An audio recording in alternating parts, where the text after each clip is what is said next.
Hello दोस्तों, आपका स्वागत है हमारे चैनल पर। चलिएगा कि आज हम लोग स्टार्ट क्या करते हैं कि हमने एक चैप्टर पहले इकोनॉमिक्स में क्लास 10th का एक चैप्टर हमने देख चुका है वन शॉट पूरी तरीके से।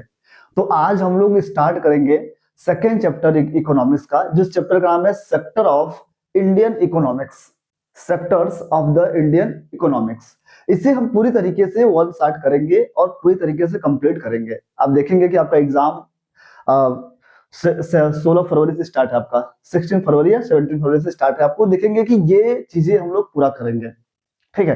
तो यहाँ पर जितने भी क्वेश्चन, किस तरीके से क्वेश्चंस बनेंगे, क्या आने का संभावना रहेगा, तो यहाँ पर हम लोग सारे वो क्वेश्चंस देखने वाले हैं और उसे पूरे क्या करेंगे, वन शॉट में पूरा कंप्लीट भी करेंगे पूरे चैप्टर को। चलिएगा कि हम लोग स्टार्ट करते हैं। चलिएगा स्टार्ट करते हैं। देखेंगे कि जो चैप्टर आपका है, जो क्या है, जो चैप्टर है आपका, जो चैप्टर है ये यहां से स्टार्ट करेंगे। आप ना ऑब्जर्व करिएगा अपने आसपास चीजों को कि सब लोग क्या कर रहे हैं, किस तरीके से इंगेज है किस किस वर्क में। आप देखेंगे कि कुछ लोग क्या करेंगे, एग्रीकल्चर करते हैं। कुछ लोग देखेंगे कि वो सामान को लेकर आपके घर तक डिलीवरी पहुंचाने आ जाता है। कोई आप लोग देखेंगे कि वो एग्रीकल्चर फार्मिंग के साथ साथ वो चीजों को निकाल कर दूसरे जगह पहुंचाता भी है, ट्रांसपोर्टिंग भी करता है। आप देखेंगे कि आपको जैसे पोस्टमैन होता है, आपको क्या करता है, आकर सर्विस देता है। तो ये सारी चीजें फिगर जो दिख रही है आपके एनसीईआरटी की फिगर है। आप देखेंगे कि जो ये व्यक्ति है, ये देखिएगा इंगेज है, क्या कर रहा है, ये सर्विस प्रोवाइड कर रहा है। ये भी जो कूली है, ये भी क्या कर रहा है, सर्विस ही प्रोवाइड कर रहा है। लेकिन ये क्या है, एग्रीकल्चर कर रहा है। एग्रीकल्चर में ये एग्रीकल्चर कर रहा है तो किस सेक्टर में आएगा, ये वाला जो काम कर रहा है तो किस सेक्टर में आएगा। जो ये फीमेल क्लॉथिंग को, क्लॉथ को क्या कर रहा है, कपड़े बेच रही है, तो ये किस सेक्टर में आएगा। तो ये सारी चीजें इस चैप्टर में पढ़ना है। और इस चैप्टर में पढ़ना है कि इंडियन इकोनॉमिक्स में किस तरीके से आपके ग्रोथ कर रही है इंडियन इकोनॉमिक्स में, कि कौन सी सेक्टर आपको करेगी। तो देखिएगा कि जब ये बैरियर्स आपको जो अलग अलग ग्रुप देख रहे हैं, ये देखेंगे कि ये अलग ग्रुप दिख रहा है, ये अलग ग्रुप दिख रहा है, ये अलग ग्रुप दिख रहा है, ये अलग ग्रुप दिख रहा है। तो जो ये पूरी ग्रुप जब मिलती है ना, तो एक सेक्टर बनाती है। क्या बनाती है, सेक्टर बनाती है। और उस सेक्टर को हम लोग क्या बोलेंगे, तो सेक्टर को बोलेंगे, तो सेक्टर में हमारे कई सेक्टर आते हैं। एक आएगा प्राइमरी सेक्टर, सेकेंडरी सेक्टर और टर्सरी सेक्टर। तो इस चैप्टर में इसके अलावा हमें कुछ नहीं पढ़ना है। तो आप ध्यान रखिएगा कि वही लिखा है कि we will the find the people are engaged in various economics activities. देखिए ये भी क्या कर रहा है, पैसे कमाने के लिए काम कर रहा है, ये भी काम कर रहा है, ये भी मतलब जो फिगर दिख रहे हैं सब वेरियस एक्टिविटीज कहीं ना कहीं वो लगे हुए हैं, वर्क कर रहे हैं। तो वही बोल रहा है कि some these of the are activities producing goods. क्या कर रहे हैं, वो गुड्स को प्रोड्यूस करते हैं। ठीक है, जैसे ये क्या, ये लेकर सामान को इसको दे रहा है, सर्विस कर रहा है। ठीक है, उसके बाद this group them and classify them and using the some important creation में आप देखेंगे। तो इस पूरे ग्रुप को हम लोग क्या बोलेंगे, this group are also called is the sector, जिसमें से प्राइमरी सेक्टर, सेकेंडरी और टर्सरी तीन चीजें आपको पढ़नी है। आई होप ये बात आपको समझ में आ गई होगी। तो हम लोग एक एक करके देखते हैं। पहला देखेंगे प्राइमरी सेक्टर, दूसरा देखेंगे सेकेंडरी सेक्टर, थर्ड देखेंगे टर्सरी सेक्टर। एक एक चीज देखेंगे एकदम आराम से, कोई टेंशन लेना नहीं, एकदम आराम से देखेंगे। तो चलेगा कि हम लोग प्राइमरी, सेकेंडरी, टर्सरी के बाद हम लोग देखते हैं। अब देखते हैं, यहां से स्टार्ट करते हैं प्राइमरी सेक्टर क्या होती है। आप लोग ना एक चैप्टर पढ़े होंगे क्लास 9th में, वहां पढ़ाया गया होगा इकोनॉमिक्स में ही प्राइमरी सेक्टर, सेकेंडरी सेक्टर और टर्सरी सेक्टर। तो ध्यान रखिएगा प्राइमरी सेक्टर होता क्या है। तो हम सीधे बोल सकते हैं कि जितने भी नेचुरल के द्वारा, जो नेचर प्रोवाइड करे आपको, जो नेचर प्रोवाइड करे, वो सारे के सारे जो गुड्स होंगे, जो सारे के सारे गुड्स होंगे, वो क्या होंगे, वो कहलाएंगे प्राइमरी सेक्टर्स में। वो सारे गुड्स प्राइमरी सेक्टर के वो एग्जांपल हैं। अब देखेंगे कि यहां पर देखिएगा कि ये प्याज, मटर, यहाँ पर देखेंगे ये क्रॉप, ये बीट्स, ये मिल्क, आप देखेंगे ये कोयला, ये प्लांट। ठीक है, प्रोड्यूसिंग इज द क्या है, ये सब क्या है, नेचुरल गुड्स है। जो नेचुरल गुड्स हैं, जितने भी नेचुरल गुड्स हैं, जितने भी नेचुरल गुड्स हैं, वो सब के सब क्या कहलाएंगे, वो सब के सब आएंगे किसमें, प्राइमरी सेक्टर में आएंगे। तो प्राइमरी सेक्टर का हम लोग एक एक एग्जांपल और एक एक चीजें देखते हैं। चल देखिए हम लिखा क्या है, कि लिखा है कि activities are that undertaken by the directly using the natural resource. जितने भी नेचुरल रिसोर्स होंगे वो सारे के सारे किसमें आएंगे? प्राइवेट सेक्टर में। An example the cultivation of cotton. अभी बताया कॉटन, वहां पर आपको देखिए ये क्या है, ये कॉटन का प्लांट है, ठीक है, यहाँ से कॉटन निकाला गया है। Take is the place with in a crop season, जब सीजनली आपको सीजन होता है, ऑयल का for the growth of the cotton plant and we the depend upon the mainly but is the entirely and on the natural factor like of the rainfalls, sunshine and climate पर depend करता है। अगर आप देखेंगे कि कोई चीज, ये आप जानते हैं कि हर जगह क्या होता है कि कोई भी क्रॉप उसके क्लाइमेट के अनुसार ही वो क्रॉप्स ग्रोथ करते हैं। जैसे इस समय आप देखेंगे कि विंटर का समय है, तो वीट के लिए क्या है, आपको परफेक्ट क्लाइमेट है, वेदर है, परफेक्ट वेदर है आपकी, जिससे क्या हो, सब कुछ हो, सनलाइट ना निकले, ये सब चीजें हो, थोड़े से हो जाए। लेकिन इसके लिए जो आपका होगा, तो उसके लिए किस पर डिपेंड करेगा? रेनफॉल पर करेगा, सनशाइन पर करेगा और क्लाइमेट पर डिपेंड करेगा कि इसके ग्रोथ पर। अगर सोचिए कोई प्लांट है, आप देखे होंगे कभी कभी आपके अगर खेतों में कोई पेड़ है, अगर पेड़ है उसके नीचे अगर कोई छोटे छोटे क्रॉप लग जाते हैं तो उसका ग्रोथिंग बहुत रुक जाती है। क्यों? क्योंकि वहां पर जो सनलाइट है फोटोसिंथेसिस कर ही नहीं पाता है। जब फोटोसिंथेसिस करेगा नहीं तो क्या होगा, तो वो फूड स्टोर नहीं करेगा, स्टोर मेकिंग नहीं करेगा। जब फूड मेकिंग नहीं करेगा तो क्या होगा, इससे चीजें नुकसान होंगी उस प्लांट को, तो जिससे क्या होता है, उसका ग्रोथ रुक जाता है। तो यही बोला है कि अगर कॉटन को ग्रोथ कराना है तो उसको क्या करना है कि उस पर उसके नेचर फैक्टर पर, रेनफॉल, साइन और क्लाइमेट पर डिपेंड करता है।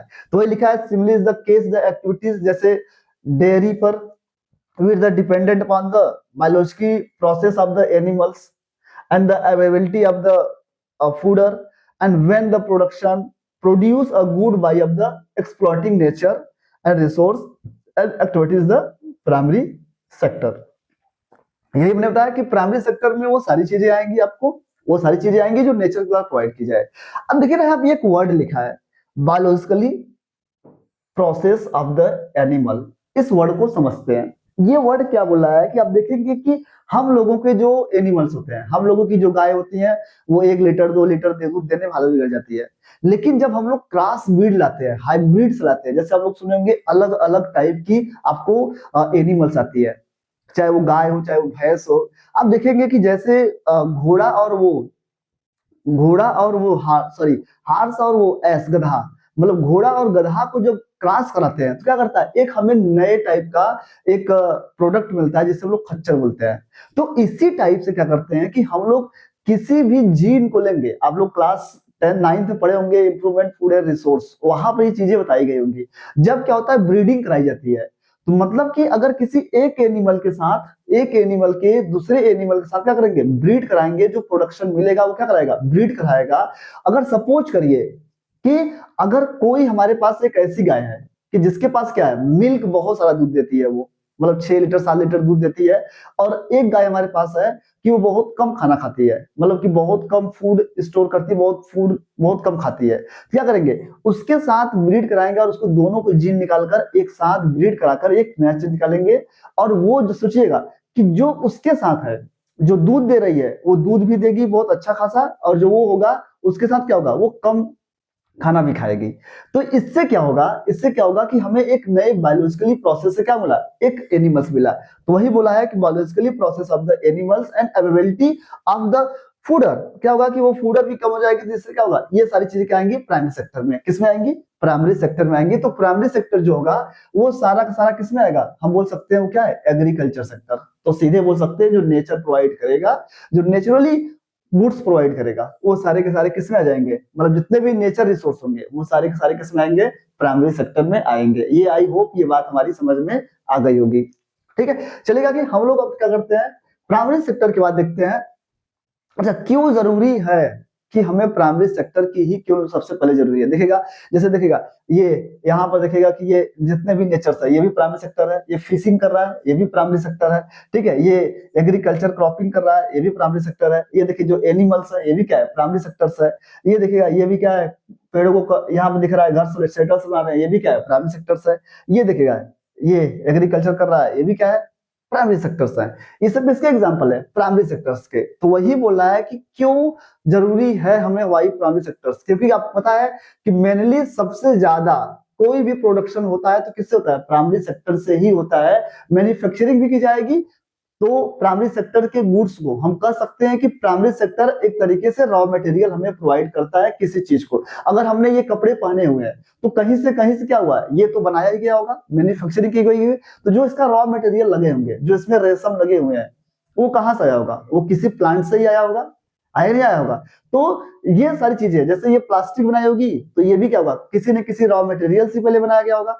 तो जितने भी हम कह सकते हैं, जितने भी रॉ मटेरियल हैं वो सारे के सारे किसमें आएंगे, प्राइमरी सेक्टर में। ठीक है, तो वही लिखा है कि it's form the base for the all other product that we the subsequently make, and since most natural product we get are from agriculture, dairy, fishing, foresting, and the sector is the also called as the agriculture and related sector. तो अगर आप पूछा जाए कि primary sector को हम लोग क्या बोल सकते हैं, तो एग्रीकल्चर एंड रिलेटेड सेक्टर बोल सकते हैं। आई होप ये बात आपको समझ में आ गई होगी। चलेगा कि हम लोग आगे की तरफ देखते हैं, आगे की तरफ देखेंगे अगले सेक्टर को, अगले सेक्टर को देखेंगे। अगला सेक्टर आपका क्या है, चलिएगा अगले सेक्टर को हम लोग देखते हैं। यहां पर सेकेंडरी सेक्टर क्या है, सेकेंडरी सेक्टर। अब देखिएगा सेकेंडरी सेक्टर क्या है, अब ध्यान रखना है सेकेंडरी सेक्टर क्या होगा। सेकेंडरी सेक्टर में जितने भी मैन्युफैक्चरिंग चीजें होंगी, जितने भी मैन्युफैक्चरिंग होंगी, जैसे कि अगर हमें किसी गन्ने से गुड़ बनाना है तो क्या करना पड़ेगा, उसे पहले जलाना पड़ेगा, ठीक है, उसे निकालना पड़ेगा, किसी मशीन में डालकर फिर उसे रिफाइनिंग करनी पड़ेगी, और फिर उसे जलाकर क्या करेंगे, एक अच्छा सा क्या करते हैं, गुड़ बनाते हैं, बातें हैं। तो शुगर केन से हम लोग गुड़ बनाने की जो भी प्रोसेस होती है, तो जो मतलब रॉ मटेरियल से मशीन, आप सीधे बोल सकते हैं कि मशीन से जैसे ही मशीन में जाने के बाद नया प्रोडक्ट बना, वो सीधे का सीधे क्या हो जाएगा, सेकेंडरी प्रोडक्शन हो जाएगा, मतलब सेकेंडरी सेक्टर कहलाएगा। तो जैसे अच्छा गजब का रिकॉर्ड है ये कि आप देखिए मक्का जानते हैं, मक्का का हम लोग पॉपकॉर्न बनाते हैं। अच्छा पॉपकॉर्न का जो फूड पॉपकॉर्न होता है वो सेकेंडरी सेक्टर में जाएगा, लेकिन जो मक्का है वो किसमें आएगा, एग्रीकल्चर में आएगा। लेकिन पॉपकॉर्न किसमें आ जाएगा, सेकेंडरी सेक्टर में। दूध आपका किसमें आएगा, प्राइमरी सेक्टर में। लेकिन जैसे ही दही हो जाएगा, दूध से क्या बना, दही, कोई ना कोई प्रोसेसिंग हुआ है, जो दही बना वो क्या बन गया, वो सेकेंडरी सेक्टर। दही से फिर क्या करते हैं कि हम लोग अगर उसमें से मक्खन निकाले, घी निकाले, तो क्या होगा, सेकेंडरी सेक्टर। तो इस बात को आप ध्यान में रखकर चलिएगा कि अगर कोई भी अपने चीजों को रिफॉर्म करके अलग चीज बनता है तो हमेशा क्या कहलाएगा, सेकेंडरी सेक्टर कहलाएगा। तो जैसे कपड़े बनाना, देखिएगा जैसे ये देखिएगा कपड़े बनाना, बैग्स, शूज, कार्स, ये चेयर्स, देखिए लकड़ी का ये भी बना है, लेकिन जब तक ये प्लांट था तब तक क्या था, ये एग्रीकल्चर फार्मिंग में आ रहा था, मतलब कि हम बोल सकते थे कि वो प्राइमरी सेक्टर में है। लेकिन जैसे ही मशीन से बनाकर लाया गया, क्या हो गया, सेकेंडरी सेक्टर हो गया। तो हम कह सकते हैं कि जितने भी मैन्युफैक्चरिंग गुड्स होते हैं वो सारे के सारे क्या होंगे, सेकेंडरी सेक्टर में आएंगे। इस बात को आप ध्यान रखिएगा। यहाँ देखिए एग्जांपल आपको यहाँ दिया गया, देखिए यहाँ पे क्या है, सब मशीन से बना रहे हैं, ये भी देखिए बना रहा है चेयर्स को, यहाँ पर कपड़े सिलाई कर रही है, क्लॉथिंग को। तो वो सारी चीजें किसमें आ जाएंगी, सेकेंडरी। तो हम बोल सकते हैं कि सेकेंडरी सेक्टर को इंडस्ट्रियल सेक्टर या मैन्युफैक्चरिंग सेक्टर भी इसे बोलते हैं। तो यही लिखा है कि this sector is the covers activities in which natural product and are changed into the other form and through way of the manufacturing, किससे, manufacturing, and that with associate with the industrial activities is called the secondary sector. तो मतलब क्या होगा कि primary sector को, मतलब कि naturally चीज को कन्वर्ट करके किसमें कर दें, उसे कन्वर्ट करें, मैन्युफैक्चर कर दें, मैन्युफैक्चरिंग कर देंगे, तो क्या बन जाएगा, सेकेंडरी सेक्टर बन जाएगा। तो वही लिखा है कि this sector and gradually become is the associated with the different kind of the industries and are the come up, it is also called as the industrial sector, is also called as the industrial sector। अगर आपसे पूछेगा कि industrial sector, आपको कभी कभी आपसे पूछेगा कि बताइएगा कि सेकेंडरी सेक्टर जो है, सेकेंडरी सेक्टर में प्रोडक्शन कैसे होते हैं, तो आपको ये सारी चीजें बतानी है कि जब भी क्या होगा, नेचुरली सेक्टर से नेचुरल प्रोडक्शन जो होते हैं, नेचर से अगर उसे चेंज करके किसे बना दिया जाए, मैन्युफैक्चरिंग से चेंज करके उसमें एक नए चीजें बनाई जाएंगी, जो प्रोडक्शन होगा वो क्या कहलाएगी, सेकेंडरी सेक्टर कहलाएगी। ठीक है, तो ये सारी चीजें हैं। यहाँ लिखा है फॉर एग्जांपल, जैसे cotton, cotton fibre from the plant, किससे निकाले हैं? प्लांट से। And we the spin yarn, क्या करते हैं? उसके यार्न बनाएंगे। एंड वीव क्लॉथ, कपड़े बनाएंगे। यूजिंग द शुगर कैन, अभी बताया just sugar cane, sugar can say हम लोग क्या बनाते हैं? Raw material sugar cane. लेकिन जब मेक शुगर और गुड़, जब गुड़ या गुड़ बना दे या शुगर शुगर बना दे, चीनी बना दे, तो क्या कहलाएगा आपका? Secondary sector. तो इस बात को ध्यान रखिएगा। अभी हमने क्या बोला? आपका जो मक्का है, जो मक्का है वो किसमें आता है? मक्का आपका किसमें आता है? मक्का आपका आता है, सोचिए जो मकई है आपका उसमें आएगा प्राइमरी सेक्टर में। लेकिन जब उसका पॉपकॉर्न बना देंगे, हम लोग खाते हैं ना मूवी वूवी में, आराम से बैठते हैं, लेते हैं एकदम चाव से। गांव में अब दे वहां पर आपको 100 रुपए का, 150 रुपए का आपको देगा, 50 ग्राम 100 ग्राम देगा। यहाँ गाँव में आप आइए, अब दे दीजिए 100 रुपए, आपको 3 दिन खिलाएंगे पॉपकॉर्न दम भर भर के, जब खा लेंगे आप लोग। ठीक है, तो वही लिखा है शुगर केन और गुड़ जो है ये किस में आ जाएंगे? We convert an earth into the bricks. अभी देखो जैसे वो किसमें? मिट्टी को आप कन्वर्ट कर रहा था किसमें? ईट में। तो क्या कहलाया? Secondary sector. किसमें कहलाया वो? Secondary sector. Bricks make up the houses and the building. ठीक, ये किस में आ जाएंगे? सेकेंडरी सेक्टर में आ जाएंगे। आई होप ये बात आपको समझ में आ गया होगा कि प्राइमरी सेक्टर क्या होता है, सेकेंडरी सेक्टर क्या होता है। अब ध्यान रखना है, प्राइमरी सेक्टर और सेकेंडरी सेक्टर को इंटरलिंक करने का काम कौन करेगा? इंटरलिंक करने का काम करेगा टर्शियरी, मतलब प्राइमरी सेक्टर को मतलब कि सर्विस देने का काम करेगा। जैसे अगर हम आपको पढ़ा रहे हैं, हम क्या कर रहे हैं? आपको सर्विस दे रहे हैं, उसके बदले में आप पैसा दे रहे हैं, आपको दे रहे हैं। जैसे आप क्या करते हैं कि ये ध्यान रखना है कि जब टर्शियरी में आएगा, टर्शियरी जब पढ़ना रहेगा, तो मतलब प्राइमरी सेक्टर को और सेकेंडरी सेक्टर को इंटरलिंक करने का काम कौन करेगा? आपका टर्शियरी सेक्टर करेगा। चलेगा, आई होप ये बात आपको समझ में आ गई होगी कि प्राइमरी सेक्टर क्या होता है और सेकेंडरी सेक्टर क्या होता है। चलेगा कि हम लोग अब आगे की तरफ देखते हैं। अब देखते हैं हम लोग टर्शियरी सेक्टर। टर्शियरी सेक्टर में क्या होगा कि सिर्फ आपको सर्विस प्रोवाइड करेगा। जैसे आप यूट्यूब पर पढ़ते हैं, तो वो भी क्या है? आपको सर्विस प्रोवाइड कर रहा है। ऐसा नहीं ना कि आपने पैसा पे किया वो आपका आपका हो गया, ऐसा तो नहीं। आप कभी बस में जाते हैं, अगर आप कभी ट्रेवल करते हैं, ट्रेवलिंग करते हैं, तो क्या करते हैं? आपको उसके बदले सर्विस देता है, आप उसके बदले क्या करते हैं? पैसा पे करते हैं। वो क्या होगा? मतलब ध्यान रखना है कि टर्शियरी में सिर्फ क्या करेगा? सर्विस आपको प्रोवाइड करेगा, आप उसके बदले में उसे मनी आपको देना पड़ेगा। आप देखेंगे कि जब आप कभी दूर आप ट्रेवलिंग करते हैं, सपोज करिएगा कि आप बनारस से इलाहाबाद जा रहे हैं या इलाहाबाद से लखनऊ जा रहे हैं, लखनऊ से आप आगरा जा रहे हैं, तो मतलब क्या है? ऐसा नहीं ना कि आपने उसे पैसा पे किया, बोल दिया नहीं बस हमारी है, बस खत्म आपकी, टाटा बाय बाय, आप करिए जाइए आप, ऐसा तो होता नहीं है।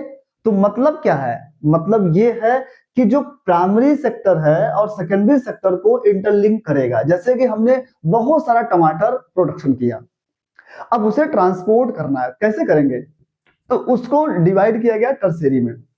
उस टमाटर को मंडी तक ले जाने में जो हेल्प करेगा, कौन करेगा? ट्रक, ट्रांसपोर्टेशन होगा।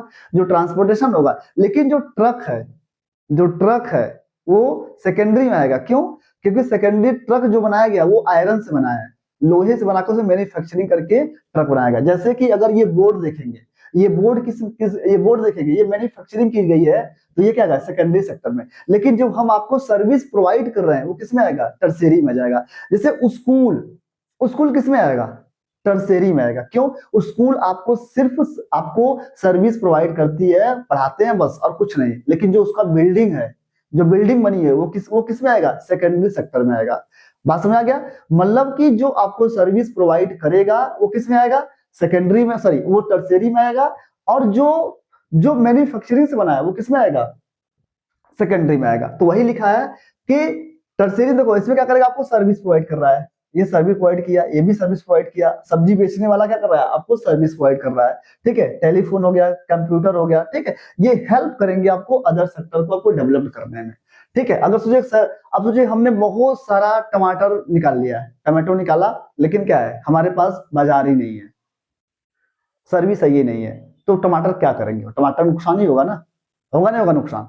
तो इस बात को आप ध्यान रखिएगा कि दोनों को टर्शियरी सेक्टर क्या करती है कि प्राइमरी सेक्टर को और सेकेंडरी सेक्टर को क्या करती है? इंटरलिंक करती है, कि दोनों को हेल्प करेगी किसमें? उसके डेवलप्ड होने में। अगर डेवलप्ड होने में हेल्प नहीं करेगी तो वो डेवलप्ड ही नहीं होगा। जब डेवलप नहीं होगा तो क्या होगा? प्रॉब्लम अलग अलग क्रिएट होगा। होगा नहीं होगा क्रिएट? तो ये बात आपको समझ में आ जानी चाहिए। चलिएगा, यही लिखा है कि these are activities, these are activities, these are activities that help is the development of the primary and secondary sector. ये आपको हेल्प करेगा, प्राइमरी और सेकेंडरी में आपको हेल्प करेगा, जो अभी हमने जस्ट बताया। यही लिखा है this activities by of the themselves and do not produce good but they are an aid and the support and the production of process। ये आपको गुड्स क्या करेगा? प्रोडक्शन नहीं करेगा, ये गुड प्रोडक्शन नहीं करेगा, लेकिन आपको हेल्प करेगा आपके प्रोडक्शन के प्रोसेस में। जैसे हमने बनाया, सर्विस दिए, निकाल कर भेजे बाहर, निकाला, निकाल कर भेजे बाहर। अगर सपोज करिए कि हमारे पास अगर सर्विस की ना हो चीजें, तो बनाकर बहुत सारी चीजें रख लेंगे, खराब हो जाएगा, होगा नहीं होगा? तो वही बोला है कि इसलिए इसे हम बोलते हैं क्या? Since this the activities generated service rather of the goods and the tertiary sector is also called the service sector. क्या बोलेंगे? Also is called the service sector. ठीक है, ये बात समझ में आ गई होगी। एग्जाम्पल आप देखेंगे, यहाँ बहुत सारे एग्जाम्पल आपके पास हैं। फॉर एग्जाम्पल आप देखेंगे कि goods that are the production produce in the primary and secondary sector and with the need to the transported by of the trucks, train, then the sold of the wholesale and the retailer shop. जब रहेगा तो क्या करेगा? Wholesale और retailer के पास बेचेगा आराम से, होगा नहीं होगा? तो ये सारी चीजें हो जाएंगी। Will the also make need the other over telephone, जैसे टेलीफोन से बात करते हैं आप, एंड सेंड द लेटर। आप लेटर को करते हैं, जैसे पोस्ट ऑफिस, पोस्टमैन क्या है? पोस्टमैन क्या है आपका? पोस्टमैन बताइए क्या है? सेकेंडरी है, प्राइमरी है कि टर्शियरी है?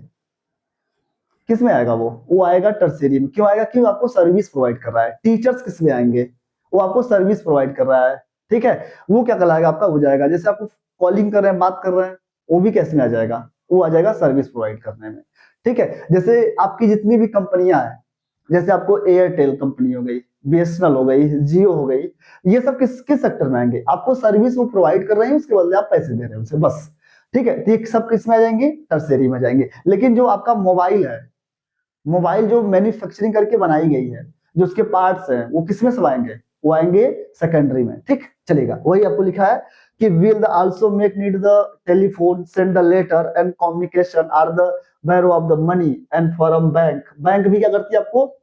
आप बैंक से लोन लेते हैं, वो भी क्या करती है? आपको सर्विस प्रोवाइड करती है।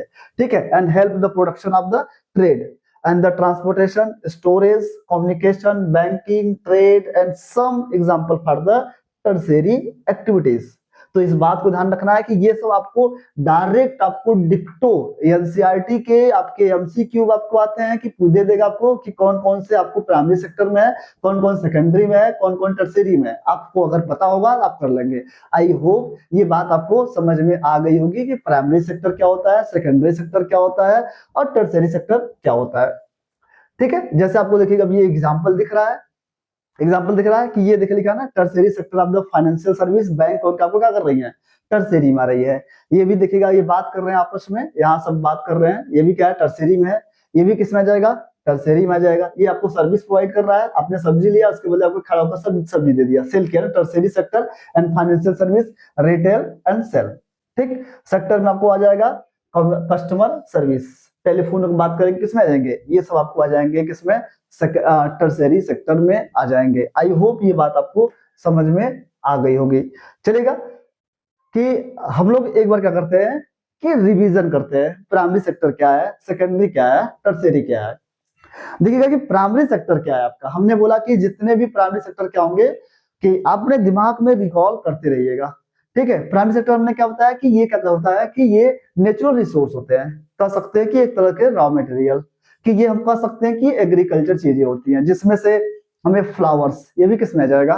किसमें आ जाएगा? एग्रीकल्चर में आ जाएगा, मतलब प्राइमरी सेक्टर में। अब फ्लावर्स के हम लोग उसके अगर सेंट बनाए, इत्र बनाए, उसके परफ्यूम बनाए, तो क्या करेंगे? उसे ले जाएंगे, मैन्युफैक्चरिंग करेंगे, मैन्युफैक्चरिंग करके क्या बना? सेंट क्या बन गया? आपका सेकेंडरी में गया, और उस सेंट को बेचने ले जाएंगे मार्केट में, क्या कहलाएगा वो? सर्विस सेक्टर, मतलब टर्सरी हो जाएगा। आई होप ये बात आपको समझ में आ रही होगी। तो प्राइमरी सेक्टर में सारे के सारे एग्रीकल्चर चीजें आएंगी, सेकेंडरी में क्या आएगा? मैन्युफैक्चरिंग की जाएगी, और टर्सरी में क्या हो जाएगा? सिर्फ सर्विस प्रोवाइड करेगा। आई होप ये बात आपको समझ में आ गई होगी। ठीक है, प्राइमरी सेक्टर, सेकेंडरी सेक्टर और टर्सरी सेक्टर, आपको चीजें समझ में आ गई होंगी। चलेगा कि अब हम लोग आगे की तरफ देखते हैं। ठीक है, यहाँ पर आपके बुक में एक आपको अच्छा सा एग्जांपल दिया गया है कि लेट्स वर्क, आपको दिया गया है कि let's work and this out, this out आपको करना है कि आप लिखा है compare the above the table and so of the sector and the develop in the each other. कैसे कैसे आपको लिखना है प्राइमरी सेक्टर, सेकेंडरी सेक्टर, आपको लिखा है एक्सप्लेन करना है डिफरेंस बिटवीन किसके किसके बीच? प्राइमरी सेक्टर के, सेकेंडरी सेक्टर के और टर्सरी सेक्टर। क्या करना है आपको? आपको डिफरेंट करना है और एक एक एग्जांपल लिखना है। मेंशन ऑफ द टेक्स्ट अब लिख लेंगे आराम से, लेकिन अब ध्यान रखना है कि यहाँ पर आपको बहुत बेहतर यह क्वेश्चन दिया है, यहाँ पर बहुत बेहतर क्वेश्चन दिया है। यहाँ क्वेश्चन दिया है कि classify of the following list of the occupation of the under primary sector, secondary sector and tertiary sector. आपको बताना है कि कौन सा प्राइमरी सेक्टर में आएगा, कौन सा सेकेंडरी सेक्टर में आएगा, कौन टर्सरी सेक्टर में आएगा। यहाँ पर आपको दिया है कि टेलर क्या है, बास्केट वेयर क्या है, आपको फ्लावर कल्टीवेटर क्या है, मिल्क वेंडर क्या है, फिशरमैन क्या है, और प्रेस्टिस क्या है, और क्या है। आपको यहाँ पर एक एक चीजें दी गई हैं, ये एक बार आप लोग जरूर घर पर करिएगा। ठीक है, ये आपको एक होमवर्क टाइप का आपका है कि आपको करना है कहाँ पर, ये आपका आपको करना है घर पर करना है, जीपीके है, घर पर करना है आपको। ठीक है, इसे क्या करना है? घर पर करना है। अब एक बार जरूर करिएगा, ठीक है, नहीं आएगा तो फिर हम तो वही है। ठीक, चलेगा, यहाँ तक आप देखेगा। उसके बाद आपको लिखा है student in school are the obtain the classify of the primary, secondary and और junior and the senior and which is the certain that use do you the know this is the useful the classification and discuss। आप करिएगा कि वहां पर search करिएगा कि कौन कौन से प्राइमरी है, कौन से सेकेंडरी है, ये सब आप लोग आपस में करिएगा। ठीक, ये आपको ध्यान रखना है। आई होप ये बात आपको चीजें समझ में आएगी। इसे एक बार जरूर करिएगा कि एस्ट्रोनॉमी क्या होता है, कॉल सेंटर क्या होता है, कॉल सेंटर भी बताएं जस्ट क्या होता है, टर्सरी होता है।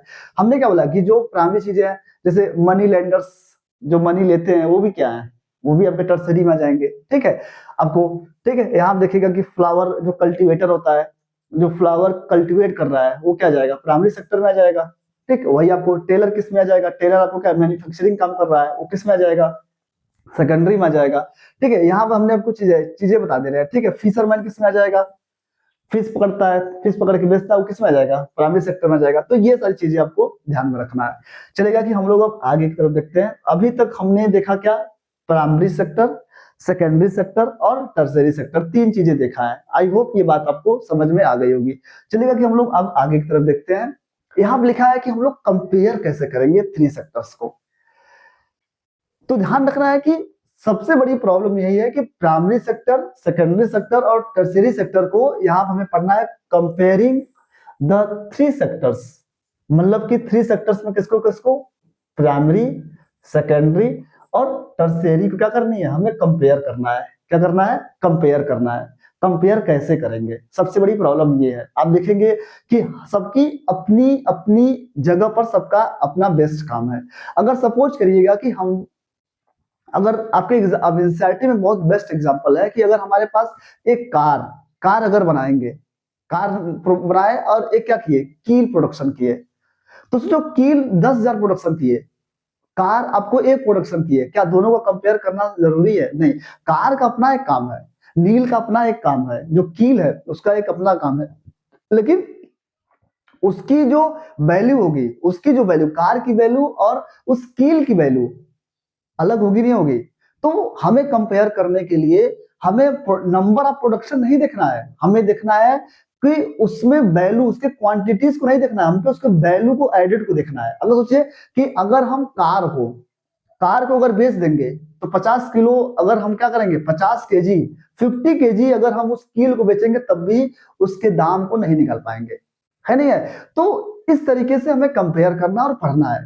कैसे करना है यहाँ पर सारी चीजें लिखी गई है। चलिएगा यहाँ पर देखते हैं, लिखा है ना कि द बैरियर्स प्रोडक्शन। आप देखेंगे कि हमारे पास जो बैरियर्स प्रोडक्शन है, जो बैरियर्स प्रोडक्शन है वो अलग अलग एक्टिविटीज से हो रही है। पहला क्या हो रहा है, प्राइमरी सेक्टर से अलग चीजें निकाली जा रही हैं, सेकेंडरी से अलग चीजें, टर्शियरी सेक्टर से अलग प्रोडक्शन हो रही है, and very large number of the goods and service की जा रही है। लेकिन हमें कैसे करेंगे, इस सेक्टर को कैसे कंपेयर करेंगे, किस बेस पर करेंगे, यही देखना है। यहाँ लिखा है how do we the count the various goods, कैसे काउंट करेंगे कि कौन कितने गुड्स कर रहा है, and service and none of the total production of the each sector, कैसे total production of the each sector कर रहा है। तो यहाँ पर आपको लिखा है कि with the some many thousands of good and service produce of the might think of this and the impossible task, and not only would be the task and the enormous and with the might of the also under how and the can added the car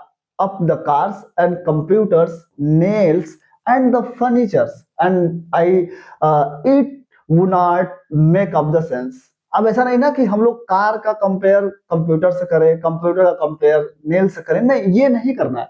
इसका कोई sense ही नहीं है, कोई sense ही नहीं बन रहा है कि भैया कार की वैल्यू अलग है। सोचो कि हम लोग 50 कंप्यूटर बनाएंगे ना, 50 कंप्यूटर बनाएंगे तो उस कार की वैल्यू का एडेड नहीं निकाल पाएंगे।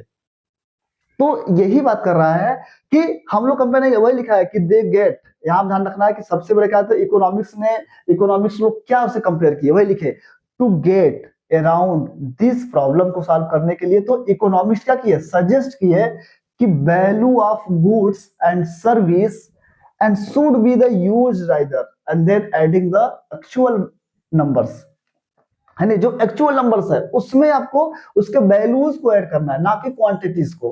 क्वांटिटीज को ऐड करेंगे प्रॉब्लम हो जाएगी, क्वांटिटीज को ऐड नहीं करना है, हमें वैल्यू को ऐड करनी है, तो कंपेयर करना है। तो आप देखेंगे कि किस सेक्टर में ज्यादा होगा, तो हम लोग कंपेयर करेंगे कि प्राइमरी सेक्टर में कितने कितने चीजों का, कितने पैसे का हमने काम किया, सेकेंडरी में कितने पैसों का काम किया, टर्शियरी में कितने पैसों का काम किया। हमको वैल्यू ऐड करना है, वैल्यू एडेड चीजें निकालनी है। किसकी निकालनी है, वैल्यू एडेड चीजें निकालनी है, ना कि उसके क्वांटिटीज को निकालनी है। तो वही लिखा, आप सोचिए हमने क्या बोला कि अगर आपने, अब देखो यहाँ पर एक बेस्ट आपके एग्जांपल दिया है, यहाँ लिखा है फॉर द एग्जांपल आपके पास है कि हमारे पास क्या है, 10,000 केजीज वीट, गेहूं है, वीट इज द सोल्ड, हम बेच रहे हैं किस पर, 20 रुपए पर, 20 rupees per KG, and this value of the wheat and will the rise कितने, 2 लाख, 2 लाख क्या कर रहे हैं, बेच रहे हैं। और लेकिन अगर हम लोग सिर्फ क्या कर रहे हैं, 5,000 कोकोनट्स, 5,000 कोकोनट्स कितने बेच रहे हैं, 15 रुपीज, 15 रुपए में पर बेच रहे हैं, तो उसका कितना रहा है, 75,000, and similar the value and goods and the service then the 3 sectors and as the calculate and then the added। इसी तरीके से हम क्या करेंगे, वैल्यू को ऐड करेंगे। कि मतलब देखिएगा कि हमने 10,000 केजी अगर गेहूं बेचा है, सोचिए 10,000, 10,000 केजी गेहूं बेचा 20 रुपए का, कितने का बेच रहे हैं, 2 लाख का। लेकिन सिर्फ ये 5,000 कोकोनट्स बेच रहे हैं 15 रुपए के दर से, सिर्फ हमें क्या है 75। तो दोनों को ऐड करके जब सबका ऐड करेंगे, वैल्यू ऐड कर कर करके निकालेंगे, तो मालूम चल जाएगा कि प्राइमरी सेक्टर में हमने कितना बेचा। जैसे कार हमने बेचे, अब सोचिएगा कि यहाँ पर हमने 2 चीजें बेचा, हमने 2 चीजें बेचा, एक कोकोनट और एक क्या बेचा, एक बेचा हमने क्या कि वीट, गेहूं। अब सोचो एक कार बेच दीजिए, अब सोचिए कि कोई एक BMW बनाया, एक BMW बनाया, अब दोनों को बेचने के बाद क्या BMW ले लेगा, नहीं लेगा ना। यहाँ पर देखिए क्वांटिटी क्या है, ज्यादा है, क्वांटिटी किसकी ज्यादा है, प्राइमरी सेक्टर की। लेकिन अगर वैल्यू ऐड करेंगे ना तो सेकेंडरी सेक्टर क्या हो जाएगी, ऊपर बढ़ जाएगी। तो हमें क्या करनी है, वैल्यू ऐड करके निकालनी है कि हमने सेकेंडरी सेक्टर में कितने वैल्यू सामान बनाकर उसे बेचा, कितने का बेचा।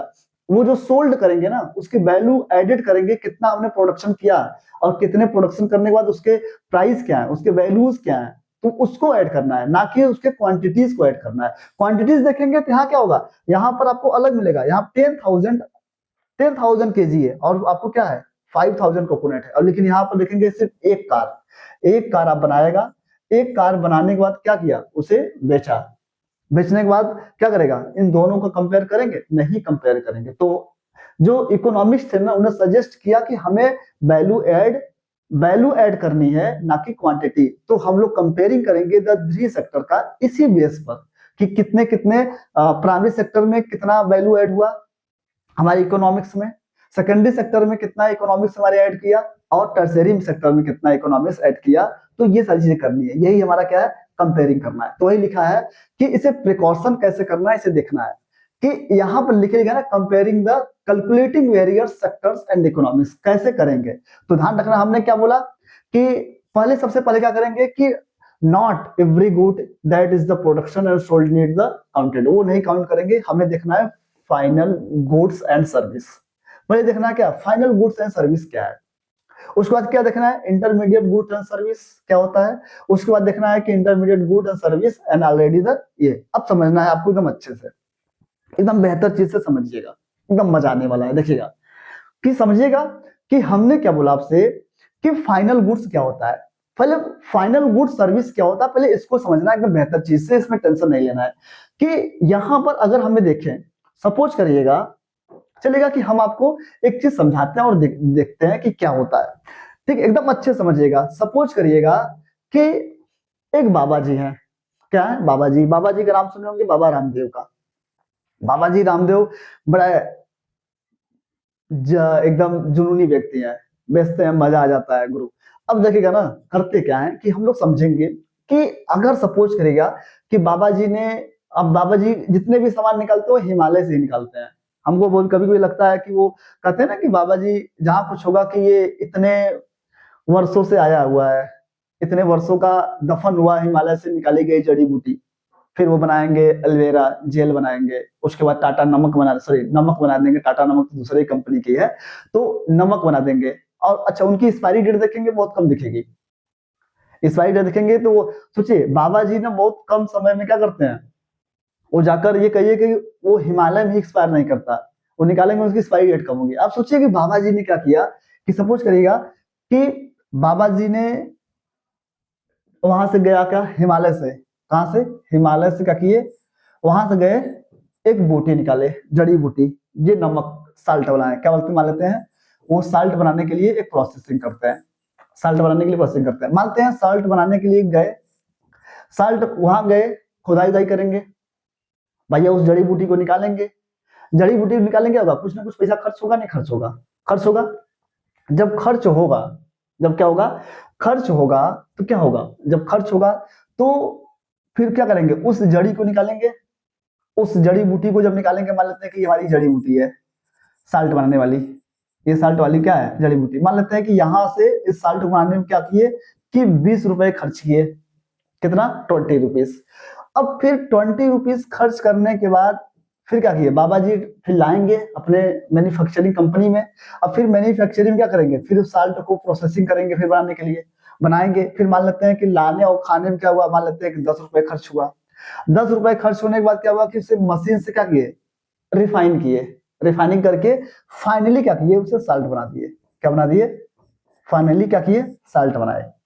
अब साल्ट, अब सोचिए अब साल्ट बनाए और इस साल्ट को, इस साल्ट की प्राइस रख दिए कितने 60 रुपए, कितने रखे 60 रुपए। अब देखिएगा कि जब ये प्रोडक्शन बनने में मतलब कि साल्ट को लाने में बनाने में सब कुछ जो किए वो कितना हुआ 60 रुपीज जो हुआ, 60 रुपीज में ये मार्केट में आ गई बिकने के लिए।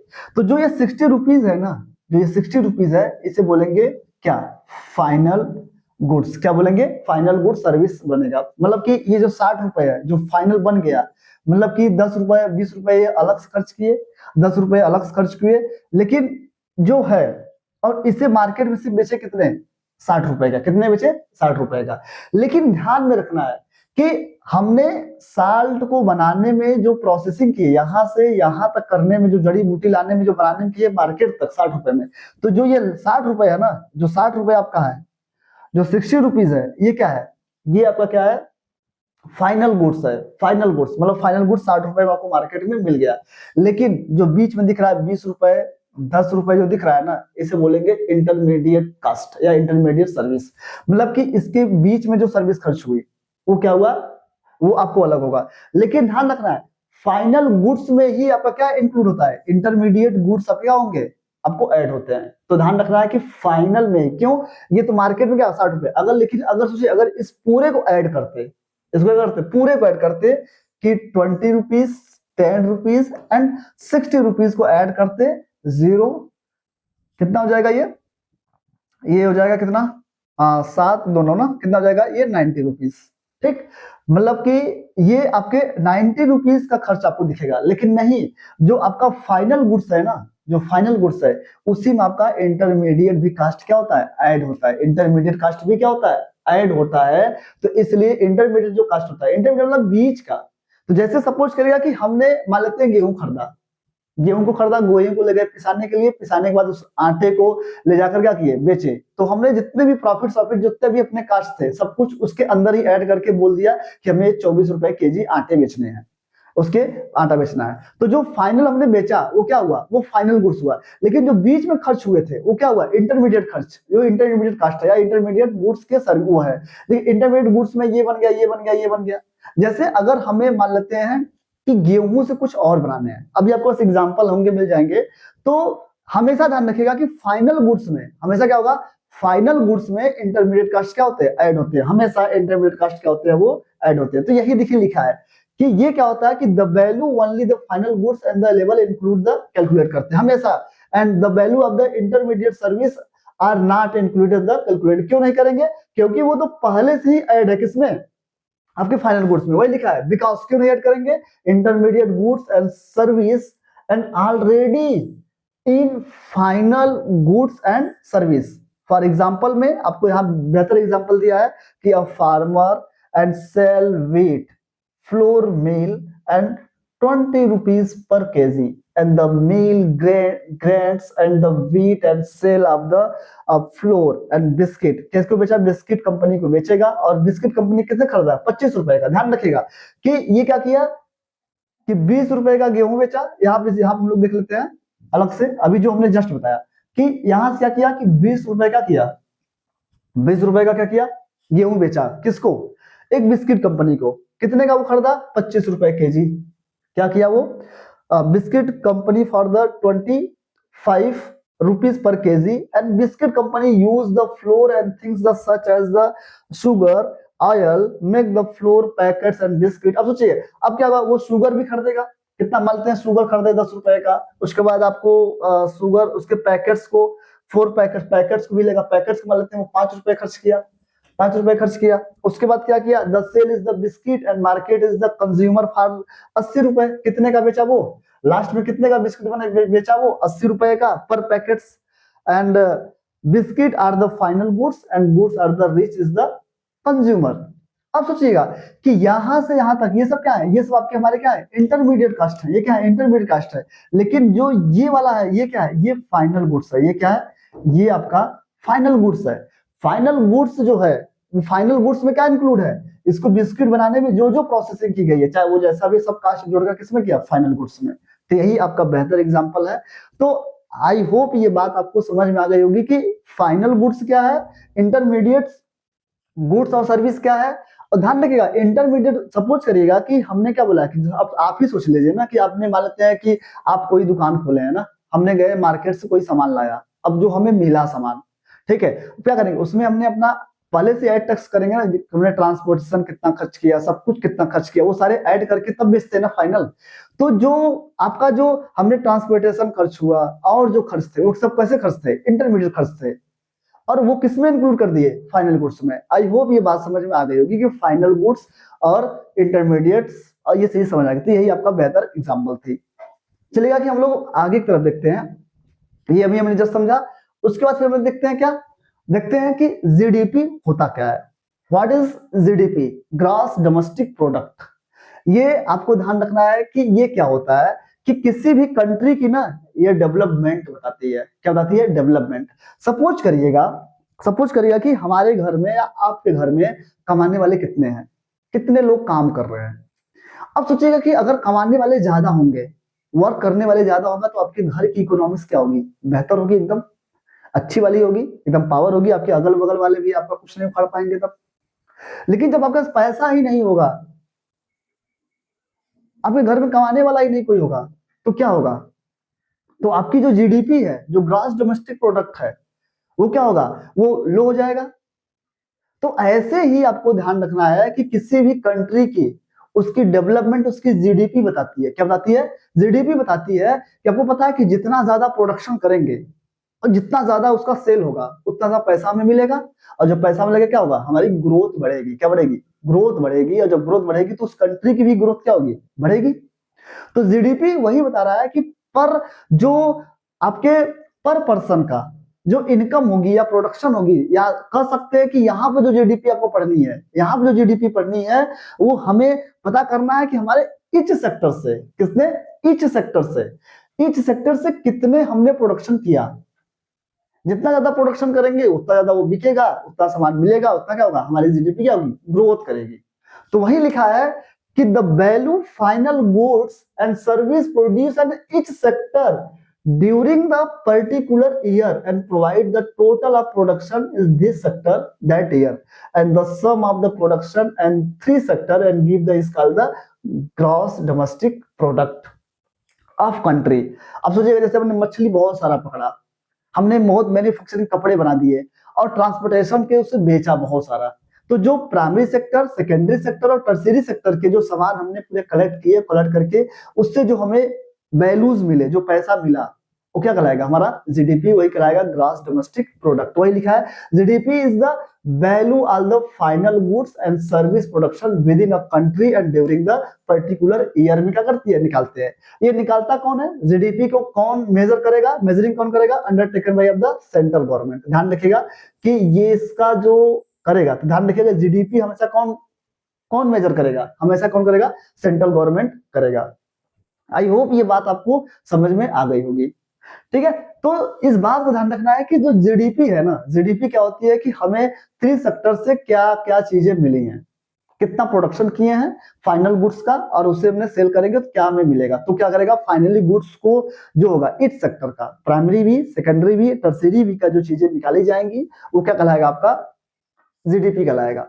ठीक है, तो वही जीडीपी को मेजर कौन करेगा, आपका सेंट्रल गवर्नमेंट करेगा। तो ये लिखा है कि this ministry and with in the sorry with help and various government and department and the all Indian states and union territories and collected the information and rating the total value of the goods and service and there is the price at the end of the estimate of the GDP। ये क्या बनेगा, GDP हम लोग बनाएंगे। I hope ये बात आपको समझ में आ गई होगी।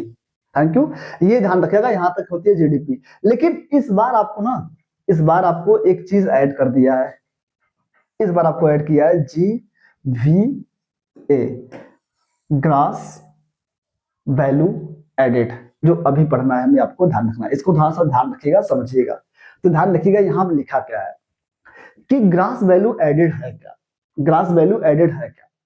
तो आपको ना एकदम बेहतर एग्जांपल से समझना है, एकदम एकदम अच्छे से, टेंशन नहीं लेना है कि ग्रास वैल्यू, देखो ग्रास वैल्यू यहाँ खुद लिखा है कि वैल्यू ऐड, यहाँ पर हमें क्या करनी है, ऐड करनी है, किसी न किसी चीज को ऐड करना होगा, किसको, वैल्यू को।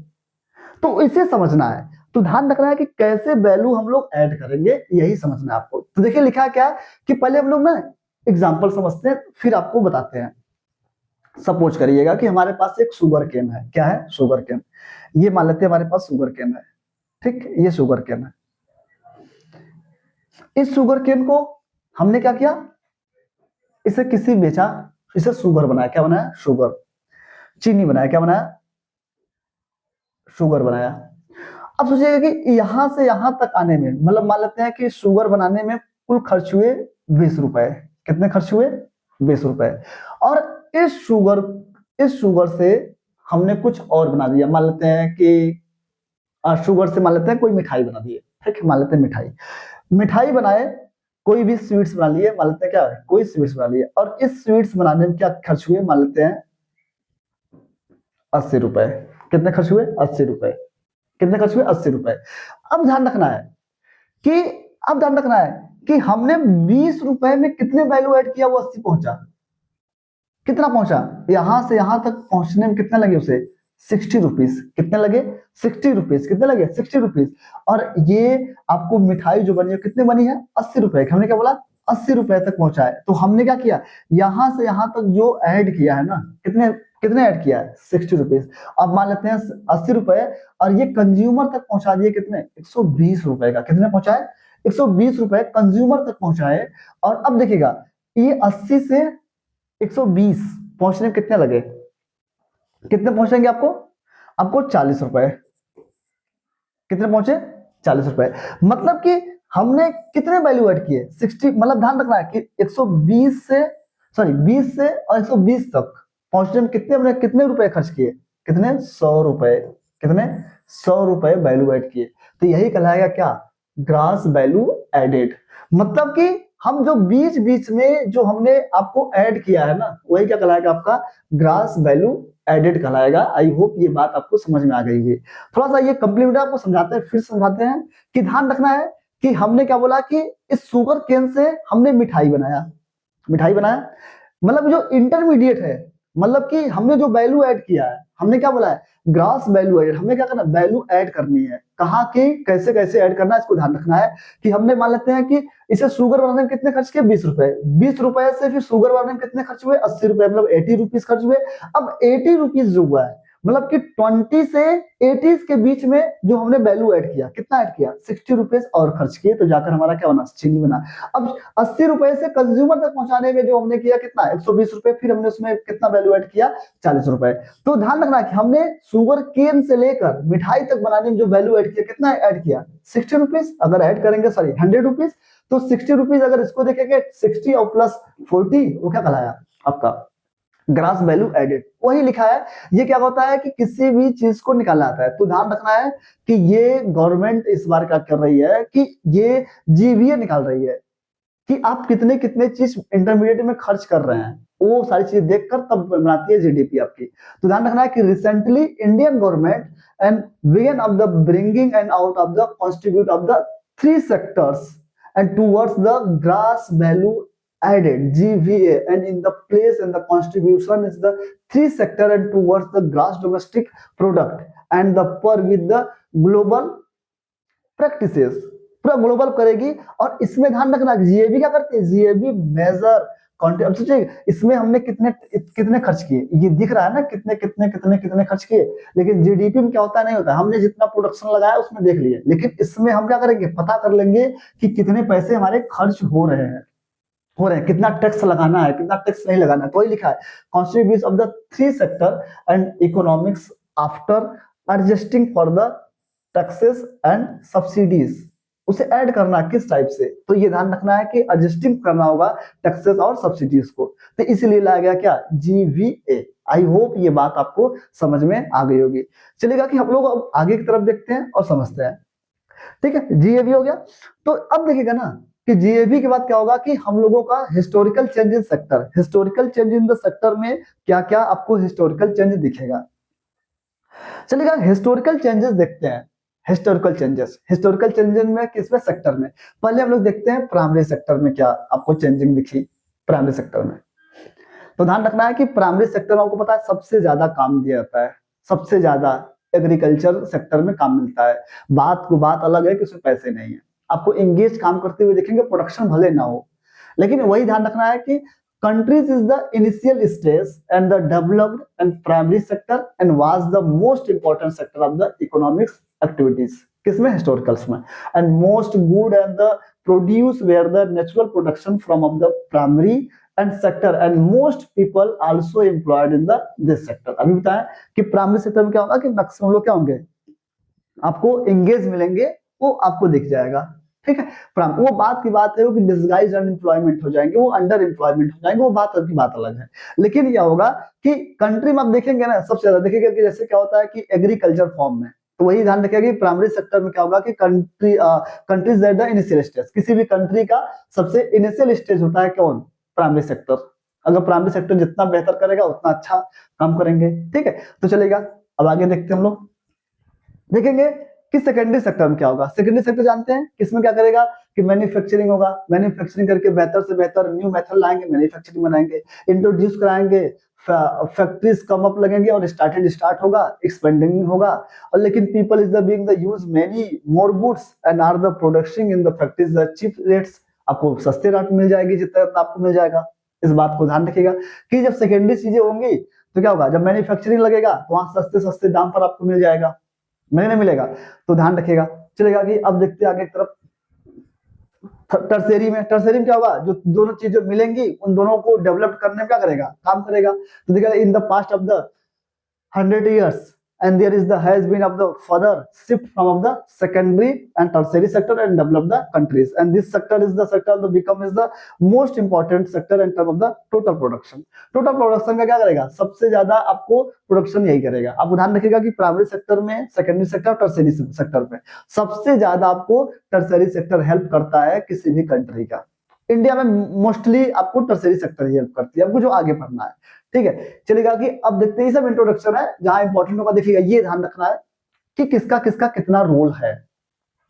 प्राइमरी सेक्टर सब लोग डायरेक्ट शिफ्टिंग कहां गया, लिखा ना primary, secondary and tertiary sector in India, कैसे कैसे काम करता है इंडिया को देखते हैं।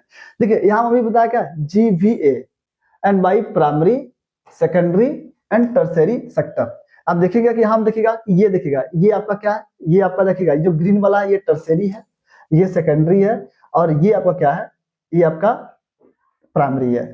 ठीक है, टर्शियरी, सेकेंडरी। अब देखिएगा कि ये देखिएगा, ये आपका डाटा कब का है।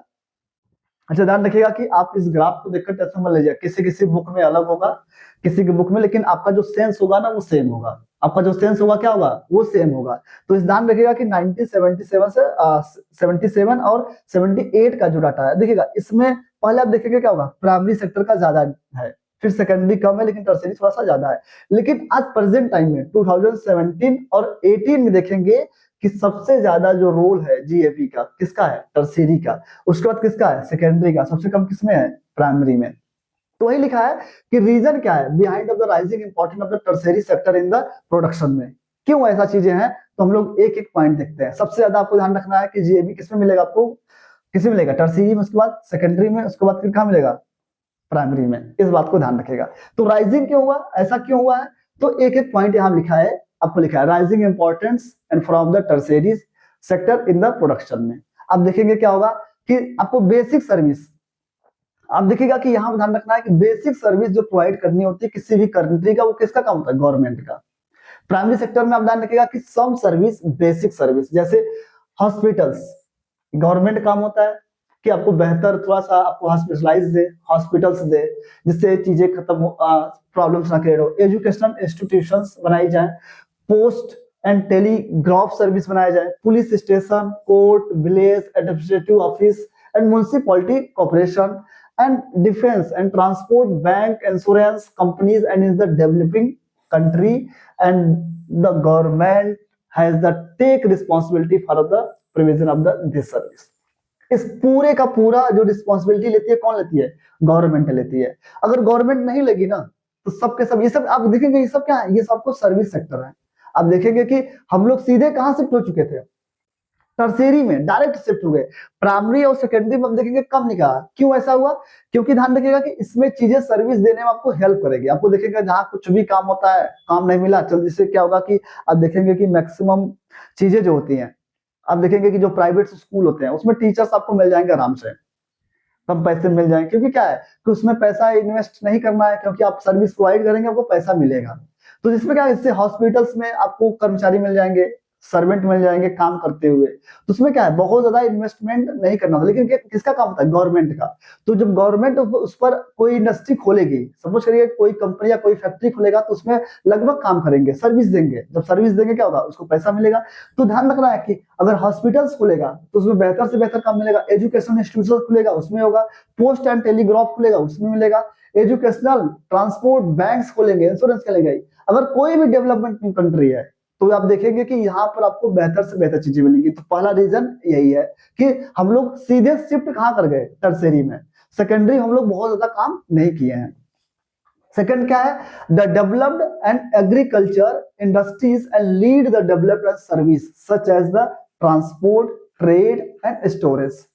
ये काम करना होगा, है ना। जैसे मान लीजिए हमने एग्रीकल्चर में बहुत सारा निकाल दिया है, इंडस्ट्री है ये नहीं है, डेवलप करी है, सर्विस है ये नहीं है। हमने अभी जस्ट आपको बताया था कि सपोज करिएगा कि हमने क्या किया कि 50 किलो, मान लेते हैं कि मान लीजिए हम लोग लगभग 1 क्विंटल टमाटर निकाल दिए, हमारे पास स्टोरेज है ये नहीं है, क्या करेंगे, उसे फेंकेंगे ही ना। अब देखेंगे कि जी भारत में सबसे बड़ी यही दिक्कत है कि हम लोगों के पास एग्रीकल्चर में स्टोरेज नहीं है। अब सोचिए अगर कोई किसान अगर मान लेते हैं कोई फार्मर्स अगर बहुत सारा पैसा खर्च करके काम किया है, उसे निकाला है, एग्रीकल्चर फार्मिंग किया है, अब उस रेट पर उसको मिलेगा नहीं तो क्या करेगा, वो रोड पर फेंकेगा, चला जाएगा, है नहीं है। तो वही बोला कि इसका काम किसका है, गवर्नमेंट का। तो वही आपको सेक्रेटरी यही है, आपको ये लिखा ना कि income the level the rise certain the section and people started the demanding many more service like is the eating out, tourism, shopping, private hospitals, private schools, professional training etc। ये सब क्या है, आपको मैक्सिमम सर्विस मिलती है, जिससे क्या होगा, बेहतर से बेहतर हम लोग कहाँ के गए, शिफ्ट कर गए, सीधे कहाँ शिफ्ट कर गए, आपको टर्शियरी में, सेकेंडरी में, प्राइमरी से सीधे कहाँ कूदे, टर्शियरी में, क्योंकि वहां ट्रांसपोर्टिंग है। Over the post detected the so the certain and new services such as the those based of the information and communication and technology has become an importance and the initial and the production and these service has the been rising the rapidly. क्या हुआ इसमें, आपको अब क्या है, ये डिवर्सिटीज है, growth is the service sector का, ये कमियां है हमारी, ठीक है, सॉरी, ये हमारी क्या है कि ये सेक्टर के अलग अलग चीजें दिखेंगी। ये आपके इंपॉर्टेंस अगर पूछेगा कि शिफ्टिंग क्यों हुआ, तो ये आप लोग यही लिख दीजिएगा, 4 पॉइंट्स आपके एनसीईआरटी में। क्यों क्यों क्यों क्यों ऐसा हुआ, कि हमने जस्ट बताया कि सर्विस क्यों होता है, हमने जस्ट बताया आपको कि पहला क्या हुआ कि बेसिक सर्विस आपको जो मिलनी चाहिए, हॉस्पिटल, सोचिए कि बीमार पड़ जाने नहीं मिले, कोरोना काल में आप देखे ही थे, तो ये सब बेसिक नीड्स है, तो इससे क्या बार बार हम लोग बात करें इस पर, चलेगा आगे देखते हैं, ठीक है। अब देखिए यही लिखा है कि where the most people employed कहाँ है, आप देखिएगा कि ये आपका ग्राफ नंबर 2 है, शेयर द सेक्टर GVA। आप देखिएगा कि ये प्राइमरी देखिए 77 में और 78 में देखेंगे सबसे ज्यादा आपको मिलेंगे शेयर्स किसमें, एम्प्लॉय कहाँ मिलेंगे, प्राइमरी सेक्टर में। यहाँ पे देखिएगा प्राइमरी सेक्टर ये कम है, और सबसे ज्यादा एम्प्लॉयज कहाँ इसमें है, टर्शियरी में। यहाँ भी देखिएगा, ये आपका इधर देखिएगा, लेकिन इसमें भी देखिएगा 70 में क्या मिल रहा है आपको, शेयर सेक्शन द एम्प्लॉयमेंट का परसेंटेज किसमें है, परसेंटेज किसमें ज्यादा है, इसमें किसमें है, प्राइमरी में। इस बात को आप थोड़ा सा ध्यान में रखिएगा, ये आता है, इस ग्राफ को देख लीजिएगा, सबसे ज्यादा शिफ्टिंग की है, ठीक है, ये आपको आता है, ध्यान रखिएगा कि एम्प्लॉयमेंट सर्विस आपकी जो है परसेंटेज में देखें कौन है, ये है। लेकिन अगर वैसे ही देखेंगे शेयर सेक्टर में देखेंगे, सबसे ज्यादा शेयर कौन कर रहा है, टर्शियरी, कौन कर रहा है, टर्शियरी, उसके बाद सेकेंडरी, उसके बाद प्राइमरी। तो इसमें क्या है, प्राइमरी फिर है, उसके बाद क्या है आपका 31% आपको कौन है, ये देखिएगा, ये 44% है, ये कौन सा है, ये आप देखेंगे 44% है, ये कितना है 44%, ये आपका 44% है, और ये देखेंगे आपको कितना है 25% है, ये कितना है 31% है। तो ये आपको दिख रहा है कि आपको कैसे सेक्टर, आपको सबसे ज्यादा एम्प्लॉयमेंट कहाँ है। तो देखिए हमने क्या बोला है कि एम्प्लॉयमेंट आपको इंगेज है, काम तो मिला है, लेकिन उससे प्रोडक्शन थोड़ी मिल रहा है ना जी। तो ये ध्यान रखना है कि अब देखते हैं हम लोग आगे की तरफ, ये दिखेगा, यहाँ देखिएगा कि वो हो क्यों ऐसा रहा है, it is because enough the job and where the create and this secondary and tertiary sector, ठीक है। वो क्या कर रहे हैं कि बहुत ज्यादा काम नहीं मिला है, किसमें, सेकेंडरी और टर्शियरी में, इसलिए क्या हुआ कि हम लोग इंगेज ज्यादा कहाँ दिखे, प्राइमरी सेक्टर में। कहाँ दिख रहे हैं, प्राइमरी सेक्टर में। क्यों हो रहा है, वही लिखा, even the industrially output the production goods went the by of the more than 9 times, वो तो गुड्स कितना निकाल रहे हैं, 9 टाइम्स ज्यादा निकाल रहे हैं, लेकिन जो एम्प्लॉयमेंट्स है वो इंडस्ट्री में सिर्फ कितना दे रहा है, 3 टाइम्स।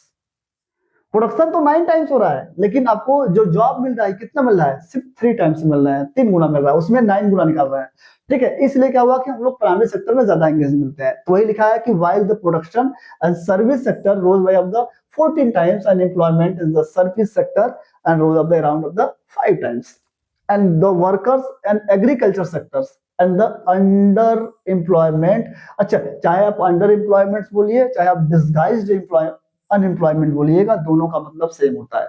अब ऐसा नहीं ना कि आपसे पूछ ले कि अब बताइए कि अनएम्प्लॉयमेंट क्या होता है या डिसगाइज एम्प्लॉयमेंट क्या होता है, समझिएगा। तो समझिएगा कि डिसगाइज एम्प्लॉयमेंट होता क्या है, पहले समझिएगा, आपको बेहतर, आपके एनसीईआरटी में एग्जांपल है। देखिए डिसगाइज एम्प्लॉयमेंट होता क्या या अंडर एम्प्लॉयमेंट क्या होता है। हमने जस्ट बताया था कि एग्रीकल्चर, जैसे क्या होता है कि हमने अगर आलू खुदाई करनी है, ऐसा नहीं ना कि हमारे पास अगर 2 बिस्वा आलू अगर उसमें लगाए हैं या 5 बिस्वा लगाए या 10 बिस्वा लगाए हुए हैं, तो अगर उसमें हमने आलू का प्रोडक्शन करना है, ऐसा नहीं ना कि हमारे चाचा जी जाएंगे तो वहां पर आलू का प्रोडक्शन ज्यादा हो जाएगा, ऐसा तो नहीं है। तो लेकिन क्या होता है कि हम लोग करते क्या है कि पूरे घर वाले घर में ताला वाला लगाएंगे अच्छे से, सारे बच्चों को चंगू मंगू पर सर बैठाएंगे, चल देंगे वो भी आलू का निकालने। तो सोचिएगा अगर वो भी रहेगा, अगर उसमें रहेगा कि अगर ध्यान रखना है कि अगर वो व्यक्ति जो व्यक्ति है, अगर उसमें 2 लोग भी काम करेंगे ना, तब भी आलू उतना ही निकलेगा, प्रोडक्शन उतना ही होगा। लेकिन करते क्या हम लोग हैं कि पूरा घर चल देगा, पूरा काम करेगा साथ में, जबकि काम वहां पर एक ही लोग काम कर सकते हैं, प्रोडक्शन करा सकते हैं। जब ध्यान रखिएगा कि अंडर एम्प्लॉयमेंट या डिसगाइज अनएम्प्लॉयमेंट तब कहलाता है जब ध्यान रखिएगा कि उसमें आपको, अच्छा ये हिडन अनएम्प्लॉयमेंट है, ये छुपी हुई है, आपको आपको लगेगा सब काम कर रहे हैं, लेकिन उसमें प्रोडक्शन क्या होगा, इंक्रीज नहीं करेगा। जहां प्रोडक्शन इंक्रीज नहीं कर रहा है ना, ऐसा नहीं है ना कि हमने क्या बोला कि चाचा जी के हमारे जाने से तो आलू तो बढ़ नहीं जाएगी, आलू तो नहीं रहेगा जी। तो बात वही है कि जैसे अगर हम लोग किसी चाचा जी अगर हमारे काम नहीं करेंगे, कहीं और काम करें, पैसा और कहीं से इनकम आएगी हमारी, तो वही क्या कहलाएगी, अंडर एम्प्लॉयमेंट कहलाएगी। तो जैसे क्या होगा कि अगर किसी को, मतलब हम कह सकते हैं जो एक्स्ट्रा लोग काम करते हैं, कि अगर किसी का एक का काम है लेकिन वहां 10 लोग काम कर रहे हैं, काम तो एक लोगों का लेकिन 9 लोग क्या है, वो डिसगाइज्ड अनएम्प्लॉयमेंट है, काम तो वो भी कर रहे हैं लेकिन वो जॉब नहीं है, प्रोडक्शन नहीं बढ़ रहा है। जहां प्रोडक्शन नहीं बढ़ेगा ना, जहां प्रोडक्शन इंक्रीज नहीं करेगा, वो सब के सब क्या होंगे, हिडन अनएम्प्लॉयमेंट रहेंगे, अनएम्प्लॉयमेंट। जैसे यहाँ पर आपके एग्जाम्पल में लक्ष्मी का एग्जाम्पल है, लक्ष्मी की पूरी फैमिली क्या है, 5 मेंबर्स काम कर रहे हैं, अगर चाहते तो लक्ष्मी भी अकेले काम करके वो प्रोडक्शन कर सकती है, लेकिन नहीं। तो वही लिखा है कि देखिए, स्टोरी ऑफ द एग्जांपल लिखा है, story of the Lakshmi and small farmers, Lakshmi owning of the about of the 2 hectares and unirrigated lands and development only of the rain and growing crop like is the jowar and arhar is the all 5 members is the her family work the plot and throughout the year। क्या करते हैं, पूरे उसकी family क्या कर रही है, साथ में काम कर रही है नहीं है। तो वही बताया है कि सोचिए, वो उसका एक खेत है, वो क्या किस पर, बारिश पर और किस पर डिपेंड है, अगर बारिश होगी और ग्रोथ क्रॉप होगा। सिर्फ क्या बोला रही है वो, ज्वार और अरहर लगा रही है, वो 5 मेंबर काम कर रहे हैं। तो चाहती तो सिर्फ लक्ष्मी ही काम कर सकती थी, जो 4 मेंबर्स बचे हैं वो कहीं और इंगेज होकर काम करके पैसा ला सकते हैं। तो जो ये आपको 4 व्यक्ति दिख रहे हैं वो क्या है, डिसगाइज अनएम्प्लॉयमेंट है, वो हिडन अनएम्प्लॉयमेंट है। तो वही बोला है कि this kind is the under employment is the hidden constructor of the someone of the does not have the job and the clearly visible and the underemployment and hence is the also is called the disguised unemployment।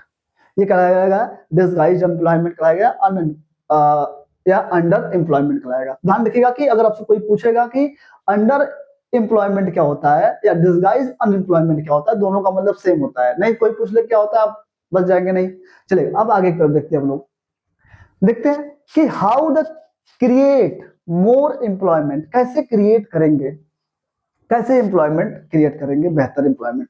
अब देखिए यहाँ पर एक बेहतर example है, यहाँ टमाटर वमाटर लिया है, गुड़ बना रहा है, इसको कैसे करेंगे तो ध्यान रखना है, यहाँ पर इसको बेहतर चीज ध्यान रखनी है, कैसे कर रहा है कि कैसे हम लोग हाउ टू क्रिएट करेंगे, कैसे क्रिएट करेंगे, एक बेहतर एग्जाम्पल लेते हैं हम लोग, चलिएगा बेहतर एग्जाम्पल लेते हैं और समझते हैं क्या है। देखिएगा लिखा ना, how to the create more employment, कैसे करेंगे। आप देखिएगा हमने एग्जाम्पल लेंगे लक्ष्मी का है, लक्ष्मी को देखेंगे क्या है, उसके पास क्या है, खेत तो है, 2 हेक्टेयर्स खेत है, लेकिन उसका जो प्लॉट है ना वो कैसा है, वो अनइरिगेटेड है। तो अगर उसे सरकार क्या कर दे, उसे अच्छे से ट्यूबवेल लगवा दे, इरिगेशन का प्रॉब्लम सॉल्व कर दे, अच्छे अच्छे क्रॉप मिल जाए, बीज मिल जाए, सीड्स मिल जाए, बेहतर मिल जाए, सिर्फ वो क्या कर रही है, ज्वार और अरहर की ही खेती कर रही है, कर रही करिए, लेकिन गवर्नमेंट उसे कम दामों पर सीड्स दे दे, कम दामों पर उसे लोन मिल जाए, ब्याज ना ले, है नहीं है, तो क्या करेगी, उससे क्या होगा कि उससे क्रिएट करेगी, अगर वो बेहतर काम करेगी 4 लोगों को और काम देगी, 4 लोगों को जब काम देगी तो क्या होगा, और काम होगा, होगा नहीं होगा। तो वही ध्यान रखना है, लिखा है कि in take is the Lakshmi and with the her 2 hectare plot and unirrigated land, तो क्या करेगा, तो गवर्नमेंट चाहे क्या करे, उसे provide the irrigation facilities provide कर दे, अगर इरिगेशन कर देगी, प्रोवाइड कर देगी, तो क्या होगा, जो वो डिपेंड है, किस पर डिपेंड थी वो, किस पर डिपेंड है, डिपेंड है कि अगर बारिश होगी तो क्या होगा, उसकी फसल होगी, अगर बारिश नहीं होगी तो फसल भी नहीं होगी। आई होप ये बात आपको समझ आ गया होगा। लेकिन क्या होगा कि वो क्या करे, investment in the transportation and storage facilities भी मिले उसे। अब सपोज कर लीजिएगा कि अगर उसे इरिगेशन और फैसिलिटीज मिल ही गई, मिल गई, जब मिल जाएगी क्या हो, मान लेते हैं कि वो बहुत सारी क्रॉप निकाल दी, गेहूं निकाल दी, अब उसे कहीं बेचना हो, ट्रांसपोर्टेशन फैसिलिटीज भी चाहिए, अच्छे सड़क भी बनने चाहिए, अगर ये सब मिल जाएगी तो क्या होगा, जॉब भी प्रोवाइड होगा। तो ध्यान रखना है कि क्या होगा, स्टोरेज फैसिलिटीज मिल जाए तो क्या होगा, इससे क्या होगा, जब सोचे जब स्टोरेज खुलेगा, जब स्टोरेज खुलेगा तो क्या होगा, वहां भी काम करने वाले मिलेंगे तो उनको भी काम मिल जाएगा। अगर ट्रांसपोर्टेशन का मिल जाएगा तो ट्रांसपोर्ट में ये जो कार चला, अब तो सारी काम तो इलेक्ट्रिक करेगी नहीं ना, तो ट्रांसपोर्ट का काम कोई अदर करेगा, स्टोरेज वाला काम कोई अदर करेगा, तो क्या होगा, वहां से भी क्या होगा, इनकम आएगा, उन व्यक्तियों को भी इनकम मिलना शुरू हो जाएगा। तो इस तरीके से क्या होगा, जॉब क्रिएट कर सकते हैं। तो अगला क्या रहेगा, employment is the farmer and other involve in the transportation and trade and available the cheap and credit loan. क्या सस्ता और क्रेडिट लोन अगर मिल जाएगा तो क्या करेगी, वो बेहतर से बेहतर क्या करेगी, सीड ले लेगी। क्या ले लेगी, सीड। अब देखेगा कि अगर वो एक ही सीड लगा रही है बार बार, अगर एक ही सीड, आपको पता है कि गांव में क्या होता है कि हम लोग अगर एक ही सीड को बार बार लगाएंगे तो क्या होगा, उसका इरिगेट जो फर्टिलिटी है वो क्या होती है, कम हो जाती है। जब कम हो जाएगी तो क्या होगा, आप तो खाद उतना ही डालेंगे, सब कुछ उतना ही करेंगे, लेकिन आपको जो प्रोडक्शन होगा, जो हाईली यील्ड होगा, बहुत कम होगा, होगा नहीं होगा, हाईली यील्ड होगा ही नहीं, तो नुकसान होगा ना, अपना ही नुकसान होगा। तो गवर्नमेंट को चाहिए क्या कि वो बेहतर से बेहतर क्या करे कि सीड्स प्रोवाइड करे, फैक्टर प्रोवाइड करे, उसे इंस्ट्रूमेंट इक्विपमेंट प्रोवाइड करे। यहाँ लिखा है कि using the buying of the equipment and starting of the new work, उसे बेहतर से बेहतर सब। हम लोग पहले क्या करते थे, एग्रीकल्चर बैलों से करते थे, उससे प्लॉटिंग, उसको जुताई किससे करवाते थे, बैलों से। लेकिन आया क्या, टेक्नोलॉजी आई, हम लोग ट्रैक्टर लाए, ट्रैक्टर लाने के बाद क्या हुआ, अलग अलग फार आए, नहीं है, रोटावेटर, पता नहीं क्या क्या सारी चीजें होती है। तो वो सब क्या होता है, वो सब क्या है, जिससे क्या हुआ, जितनी ज्यादा सॉफ्ट मिट्टी होगी, जितना ज्यादा उसे फर्टिलिटी करना कर रहा होगा, तो जितना ज्यादा वो मिक्सिंग करेगा उतना ज्यादा क्या होगा, फर्टिलिटी बढ़ेगी। तो वही बोला है कि क्या करेगा, using the starting of the work and the defined of the promote and local industries, small scale of the industry. जैसे ये देखिएगा, जैसे ये छोटा स्मॉल काम कर रहा है, इसे क्या करिए, इसे प्रोवाइड करिए, इसका क्या करिए, इसे डेवलप करने की बात करें, है नहीं है। जब डेवलप करने की बात करेगा तो क्या होगा, यहाँ पे भी काम मिलेगा, 4 लोग और जुटेंगे, है नहीं। जैसे हम लोग ग्रुप करते हैं, तो अभी आपको आगे पढ़ना है, ठीक है। तो ये बात समझ आ गया। इसके बाद क्या होगा, फूड प्रोसेसिंग करे। जैसे क्या किया, टमाटर हमने फूड प्रोसेसिंग में क्या होगा, जैसे सपोज करिएगा कि हमने क्या चटनी बनाते हैं टमाटर से, तब क्या करेंगे हम लोग, बहुत समय तक उसे बचाने का, उसे सॉस में कन्वर्ट कर दें, टमाटर का टमाटो सॉस, चिली सॉस, हम लोग खाते हैं नहीं खाते हैं, तो वो सारे क्या होगा कि फूड प्रोसेसिंग कर दें, मतलब हम लोग अदर अदर टाइप से क्या करें, फूड को बनाएं, तो क्या होगा, वो क्या कहलाएगा, फूड प्रोसेसिंग कहलाएगा। आई होप ये बात आपको समझ में आ गई होगी कि फूड प्रोसेसिंग में हम लोग, जैसे सपोज करिए हमने क्या बोला कि जैसे जो कोई सामान बचती है, जैसे आंवले का हम लोग मुरब्बा बनाते हैं, सपोज करिए कि एग्रीकल्चर से हमने आंवला निकाला, अब उसका मुरब्बा बना देंगे, कुछ समय तक चलेगा। जैसे आम से हमने अचार बना दिया, है नहीं है, वो फूड प्रोसेसिंग हुआ। जैसे हमने मक्के से पॉपकॉर्न बना दिया, है नहीं है, तो जैसे वीट से दलिया बना दिया, है नहीं है। तो ये सारे जो एग्जांपल्स हैं आपके क्या है, फूड प्रोसेसिंग के हैं, जो बेहतर दाम भी देखा जाएंगे आपको। जैसे हमने आलू से चिप्स बना दिए, बनाए ना, ये क्या है, फूड प्रोसेसिंग है। तो फूड प्रोसेसिंग जब होगा तो क्या होगा, जो और एग्रीकल्चर वाले हैं उनको भी काम करने में मजा आने लगेगा। क्यों क्यों, क्योंकि क्रिएट एम्प्लॉयमेंट मिलना शुरू हो जाएगा। तो फूड प्रोसेसिंग कराए। और कोल्ड चेन स्टोरेज, अब सपोज करिएगा कि इतना ज्यादा ट्रांसपोर्टेशन की प्रोसेसिंग होती है, हमने मान लीजिए बहुत सारे आलू निकाला और हमारे पास स्टोरेज करने की जगह ही नहीं है, तो क्या करे, गवर्नमेंट एक स्टोरेज का व्यवस्था बनाए और जिससे क्या कर सके, वहां पर आलू को रख सके, बहुत समय तक चल सके।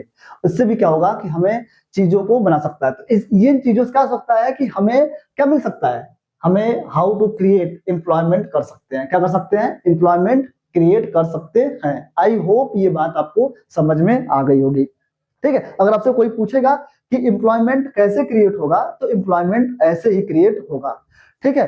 तो एम्प्लॉयमेंट क्रिएट करने के लिए उसे क्या चाहिए, इरिगेशन फैसिलिटी चाहिए, उसे इन्वेस्टमेंट और ट्रांसपोर्टेशन भी चाहिए, एम्प्लॉयमेंट के लिए ये सारी चीज चाहिए। उसके बाद चीप लोन चाहिए, उसके बाद इक्विपमेंट और स्टार्टिंग चाहिए, लोन सॉरी लोकल और क्या है, फाइनेंस इंडस्ट्री में अगर इसे प्रमोट करें और क्या फूड प्रोसेसिंग करें और फूड चेन को, स्टोरेज को बेहतर और बेहतर बनाए। इससे क्या हो जाएगा हमको कि हम लोग एम्प्लॉयमेंट कर सकते हैं, क्रिएट कर सकते हैं। चलेगा कि हम लोग अब आगे की तरफ देखते हैं, ठीक चलेगा। अब आगे तरफ देखते हैं कि प्लानिंग कमीशन क्या करेगा। इन सबको ध्यान रखना है कि ये सब कौन बताएगा, इसको प्रमोट करने का काम करेगा कौन, प्लानिंग कमीशन। क्या करेगा, प्लानिंग कमीशन। जो प्लानिंग कमीशन है, ये प्लानिंग कमीशन बनाई गई थी 19 51 में बनाई गई थी, लेकिन आज प्रेजेंट टाइम में इसे बोलते हैं क्या, नीति आयोग। क्या बोलते हैं, नीति आयोग। ध्यान रखिएगा कि प्लानिंग कमीशन जो है, जो प्लानिंग कमीशन है, जो प्लानिंग कमीशन है, ठीक है, जो प्लानिंग कमीशन है उसका नाम क्या है, उसका आज सॉरी जो प्लानिंग कमीशन का उसका नाम क्या, आज क्या हो गया है, आज उसका नाम हो गया है नीति आयोग। ये आता है एमसीक्यू में, आपको ध्यान रखना है। चलेगा कि हम लोग देखते हैं, planning commission is known as the Niti Aayog, an estimate of the nearly of the 20 lakh jobs can the create and the education sector alone. तो जो नीति आयोग है ना, वो क्या किया कि आपको प्लानिंग कमीशन 20 लाख जो जॉब है, 20 लाख जो जॉब है वो क्रिएट करा, किसमें, अकेले एजुकेशन सेक्टर में। कैसे करेगा, यहाँ लिखा है similarly is the improve the health situation को बेहतर करेगा। We need the many more of the doctors, nurses, health workers, it is the rural areas में। आप लोग सुनते हैं गांव में अलग अलग हेक्टो खुलते हैं कि सामुदायिक स्वास्थ्य केंद्र है, नहीं है, तो वहां क्या होगा, इससे क्या होगा, जब सामुदायिक स्वास्थ्य केंद्र खुलेगा तो वहां क्या होगा, हॉस्पिटल टाइप हो जाएगा, तो वहां भी क्या मिलेगा, जॉब मिलेगा, नहीं मिलेगा। तो ये प्लानिंग कमीशन का अपनी एक डाटा है। जिसके पास स्किल नहीं है उनके लिए अलग जॉब लाएगा। ये लिखा है tourism as the sector and improve, जैसे क्या होगा कि बेहतर से बेहतर हमें टूरिज्म साइट्स बना देंगे, वहां सब लोग घूमने आएंगे, वहां पैसा मिलेगा, है नहीं है। And every year is the can the additional employment and more than the कितना 25 लाख, 25 लाख को क्या एडिशनल ये जॉब देगा। एंड फॉर शॉर्ट टर्म मतलब छोटे समय के लिए जो गांव में है, जो काम नहीं पा रहे हैं, तो उनके लिए लाएगा क्या, मनरेगा। क्या लाएगा, मनरेगा। जो प्रेजेंट टाइम में इसका नाम चेंज कर दिया गया है। बिल पास हो चुकी है, अभी एक्ट नहीं बना है, उसे जब बनाया जाएगा तो देखा जाएगा। तो ये लिखा है कि we need the some quick measure to solve the problem unemployment, and regarding of the this is the central government and in India meant the law implement and right to work में सबको काम मिलना चाहिए। तो किसमें 625 district of India में क्या करेगा, ये काम करेगा। और वहां पर एक लाएगा क्या, एक मिशन लाएगा, और उस मिशन का नाम रखेगा क्या, मनरेगा, जिसे बोलते हैं Mahatma Gandhi national rural employment guarantees act. कब लाएगा, 2005 में, 2005 में। ये आता है एमसीक्यू में। This is very very important. अगर पूछेगा कि व्हाट इज प्लानिंग कमीशन क्या होती है, तो आप यही लिख दीजिएगा कि व्हाट इज प्लानिंग कमीशन। आप बिल्कुल यही लिख दीजिएगा, इसमें कोई आपको दिक्कत नहीं है। प्लानिंग कमीशन में ही क्या लाया गया था आपको, नरेगा, ठीक है, जिसे हम लोग नरेगा बोलते हैं गांव में, इसे बोलते हैं मनरेगा। क्या बोलते हैं इसे, ठीक है, इसे बोलेंगे मनरेगा। तो मनरेगा में आपको लिखना है क्या, Mahatma Gandhi national rural employment guarantee act 2005। तो चलिएगा हम लोग देखते हैं कि अनएम्प्लॉयमेंट महात्मा गांधी क्या होता है। इसमें क्या होता है, जॉब मिलता है। क्या मिलता है, जॉब मिलता है। ये रूरल के लिए है, किसके लिए, रूरल के लिए, कि 100 दिन का जॉब। देखेंगे ना महात्मा गांधी, ये इसका क्या लोगो है, किसका, गवर्नमेंट द्वारा, कि महात्मा गांधी। इसमें देखेगा 100 दिन का जॉब मिलेगा, लेकिन प्रेजेंट टाइम में 120 कर दिया गया है। ठीक है, अभी तक दिक्कत है, अभी वो चीजें चेंज हो रही हैं, तो उसको अभी नहीं देखना है। जो प्रेजेंट टाइम में हो रही है अभी क्योंकि वो एक्ट नहीं, आपके एनसीईआरटी में अभी यही पढ़ना है, तो आपको यही ध्यान में रखकर चलना है। जो आपके एनसीईआरटी में वही करना, कुछ नहीं। तो देखिए मनरेगा जो है 2005 का है, कि Mahatma Gandhi national rural employment guarantees act 2005। इसमें क्या करेगा, अंडर मनरेगा 2005 and all those also available and under the need and work the rural areas and guarantees 100 days from implement of the year by of the government। क्या करेगी, आपको 100 दिन का रोजगार देगी, ठीक। and if the government and fail is the duty and provide an employment of the give and the employment the allowance to the people। 100 दिन का जॉब देगा आपको, and the type of the work and would be the future and help to increasing the production and from the land with the given of the preference under the act। इस and में ये सब काम की जाएंगी, ठीक। ये हमारा क्या था, मनरेगा का था। आई होप ये बात आपको समझ में आ रही है। तो चलेगा, ठीक है, यहां तक बातें आपको समझ में आ गई होंगी, ठीक है। तो चलेगा हम लोग आगे तरफ देखते हैं। आगे तरफ देखते हैं, ये मनरेगा है, देखिए कि कैसे क्रिएट किया जाएगा, वो बताया कि आपको होगा। फिर उस क्रिएट को आगे प्रमोट करने के लिए इंडिया में प्लानिंग कमीशन आई, और प्लानिंग कमीशन में अलग अलग सेक्टर में काम करने के लिए, एजुकेशन में काम किया 20 लाख, और सब टूरिज्म में 35 लाख काम किया। उसके बाद देखिएगा कि गांव में देने के लिए 100 डे का जो जॉब है मनरेगा, वो क्या है आपको, Mahatma Gandhi national rural employment guarantee 2005 के द्वारा ये काम किया गया। ठीक है, चलेगा। अब लोग आगे की तरफ देखते हैं कि ये आता है, ध्यान रखिएगा कि this is very important topics, and organise sector and unorganise sector. ये आता है organise sectors and unorganise sector क्या है। तो ध्यान रखना है, यहाँ पर दो कहानी है, यहाँ पर दो कहानी है। एक कहानी है कांता की, एक कहानी है कमल की। देखिए ना, ऑर्गेनाइज सेक्टर होता क्या है। ऑर्गेनाइज सेक्टर का मतलब होता है कि सारे काम जो हो एकदम रूल एंड रेगुलेशन से हो। पहले हम लोग कहानी स्टोरी पढ़ते हैं, किसकी, इस कांता की कहानी पढ़ते हैं, इस कांता की कहानी पढ़ते हैं, कांता की कहानी पढ़ते हैं, कांता में क्या बोल रही है। ठीक है, देखिए लिखा है ना, Kanta works and the office, कहाँ काम करती है, ऑफिस में, and see the attend the her office from the 9:30 AM, सुबह जाएगी 9:30 बजे और 5:30 बजे क्या हो जाएगी, PM छूट जाती है। See get is the her salary as the regularing of the in the every month, last month में क्या हो जाएगा, इसके हर महीने में क्या हो जाएगा, पैसा आ जाता है।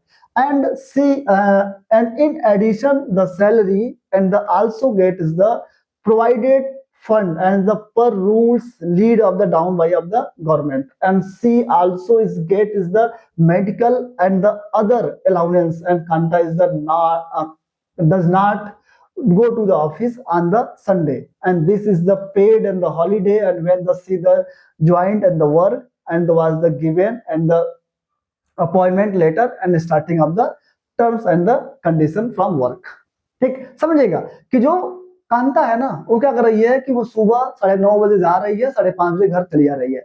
उसे क्या कर रहा है कि उसकी सैलरी पर महीने आपकी आ जा रही है, एवरी मंथ आपको टाइम से आ जा रही है। उसके बाद क्या कर रहा है, उसे मेडिकल फैसिलिटीज और जो भी काम है वो भी मिल जाए। लेकिन जिस दिन छुट्टी है, संडे को वो संडे को ऑफिस नहीं जा रही है। अगर वो और काम कर रही है, अगर हॉलीडे, अगर क्या कर रही है कि अगर वो हॉलीडे पर अगर काम करेगी तो उसको उसके लिए क्या करे, उसको अलग से पैसा मिलेगा, जो रूल एंड रेगुलेशन के साथ वो काम किया जाएगा। लेकिन एक कहानी किसका है, कमल का। कमल का क्या है, कमल क्या कर रहा है कि एक छोटे जगह काम कर रहा है। कहाँ, छोटी जगह, neighbour shop the he is the daily base, वो रोज लेबर वाले काम कर रहा है। And the neighbouring as the grocery shop and he is the goes to the shop and at the cup 7:30 बजे आ रहा है, and morning and work of the कितने 8 PM। कितने घंटे काम हो गए, सोचिए इसके और इसके काम में कितने डिफरेंस है। ये ऑफिस वाले काम कर रहा है, ये क्या है, अब देखिएगा, and this the evening and get is the other and allowance of the apart and from the wages and he is the not paid. अगर वो क्या कर रहा है, एक्स्ट्रा काम कर रहा है, अगर वो सारी चीज कर रहा है तो उसे पेड नहीं किया जा रहा है, जबकि इसको किया जा रहा है। और इसमें देखेंगे कि जिस दिन संडे रहेगा या जिस दिन काम ज्यादा हो जाएगा, चलेगा, हम आपको बता दे रहे हैं, ठीक है, इसको देख लेगा ना कि have the therefore the no leaves are for paid of the holiday, छुट्टी भी नहीं मिलती है और जो एक्स्ट्रा काम है उसके भी पैसे से नहीं दिए जाते हैं, हॉलीडे को भी दिए जाते हैं।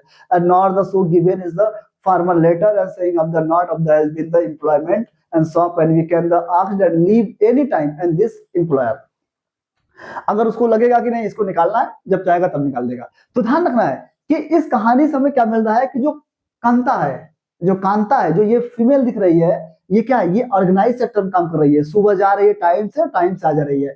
मतलब एक्स्ट्रा काम के लिए उसे एक्स्ट्रा पैसे दिए जा रहे हैं, एक्स्ट्रा काम भी नहीं है। लेकिन जो कमल है बेचारा, ये देखिए यहाँ ग्रोसरी वाले काम कर रहा है, जो इसका मालिक है। तो सोचिएगा कभी कभी ग्राहक क्या होते हैं, कस्टमर जब ज्यादा हो जाएंगे तब भी नहीं जा पाएगा, वो 7:30 बजे जा रहा है और 8 बजे रात आ रहा है नहीं है, और उसके लिए एक्स्ट्रा पैसे भी नहीं मिल रहे हैं, छुट्टी भी नहीं मिल रही है। क्या ये ऑर्गेनाइज सेक्टर है। ऑर्गेनाइज सेक्टर मतलब हम कह सकते हैं क्या, जो अनऑर्गेनाइज सेक्टर होगा उसे सिर्फ क्या चाहिए, प्रॉफिट चाहिए। मतलब बोल सकते हैं कि ये प्राइवेट कंपनियां होंगी। प्राइवेट समझा क्या जाती है, उसे प्रॉफिट चाहिए, आपका वो खून निकाल लेगा, उससे कोई मतलब नहीं है कि आप क्या, आपकी हेल्थ मेंटेन क्या है, कुछ नहीं, उससे कोई मतलब नहीं है, सिर्फ उसे प्रॉफिट चाहिए और उसका ग्रोथ चाहिए बस। तो इसीलिए कहा जाता है कि गवर्नमेंट में प्राइवेट सेक्टर होना भी जरूरी है और गवर्नमेंट भी सेक्टर होना भी जरूरी है। अगर गवर्नमेंट सेक्टर खत्म हो जाएंगे तो सिर्फ प्राइवेट सेक्टर होंगी, तो मनमानी तरीके से काम करेंगे। इस बात को ध्यान रखिएगा। तो ये देखिएगा, मतलब जो कांता है वो कैसा है, ऑर्गेनाइज सेक्टर, और जो कमल है वो क्या है, अनऑर्गेनाइज सेक्टर। तो यही पर लिखा है कि ऑर्गेनाइज सेक्टर क्या होगा और अनऑर्गेनाइज सेक्टर क्या होगा। तो यही लिखा है कि the term the employment regular and people have the assure work, उसका क्या करेगा, वर्क एकदम एश्योर होगा, and they are the registered at the government and have the allow of the rule and regulation such as the factories act, minimum wage, जितना wage होगा वो मिलेगा, payment मिलेगा, गारंटीज मिलेगी, शॉप एंड स्टेबलाइज एक्ट का सब कुछ उसे दिया जाएगा। Worker is the organise sector and enjoy and security and the employment, वो क्या करेगा, एंजॉय भी करेगा, और सॉरी हाँ, एंजॉय एंड सिक्योरिटी, उसका क्या होगा, उसके जॉब की सिक्योरिटी होगा।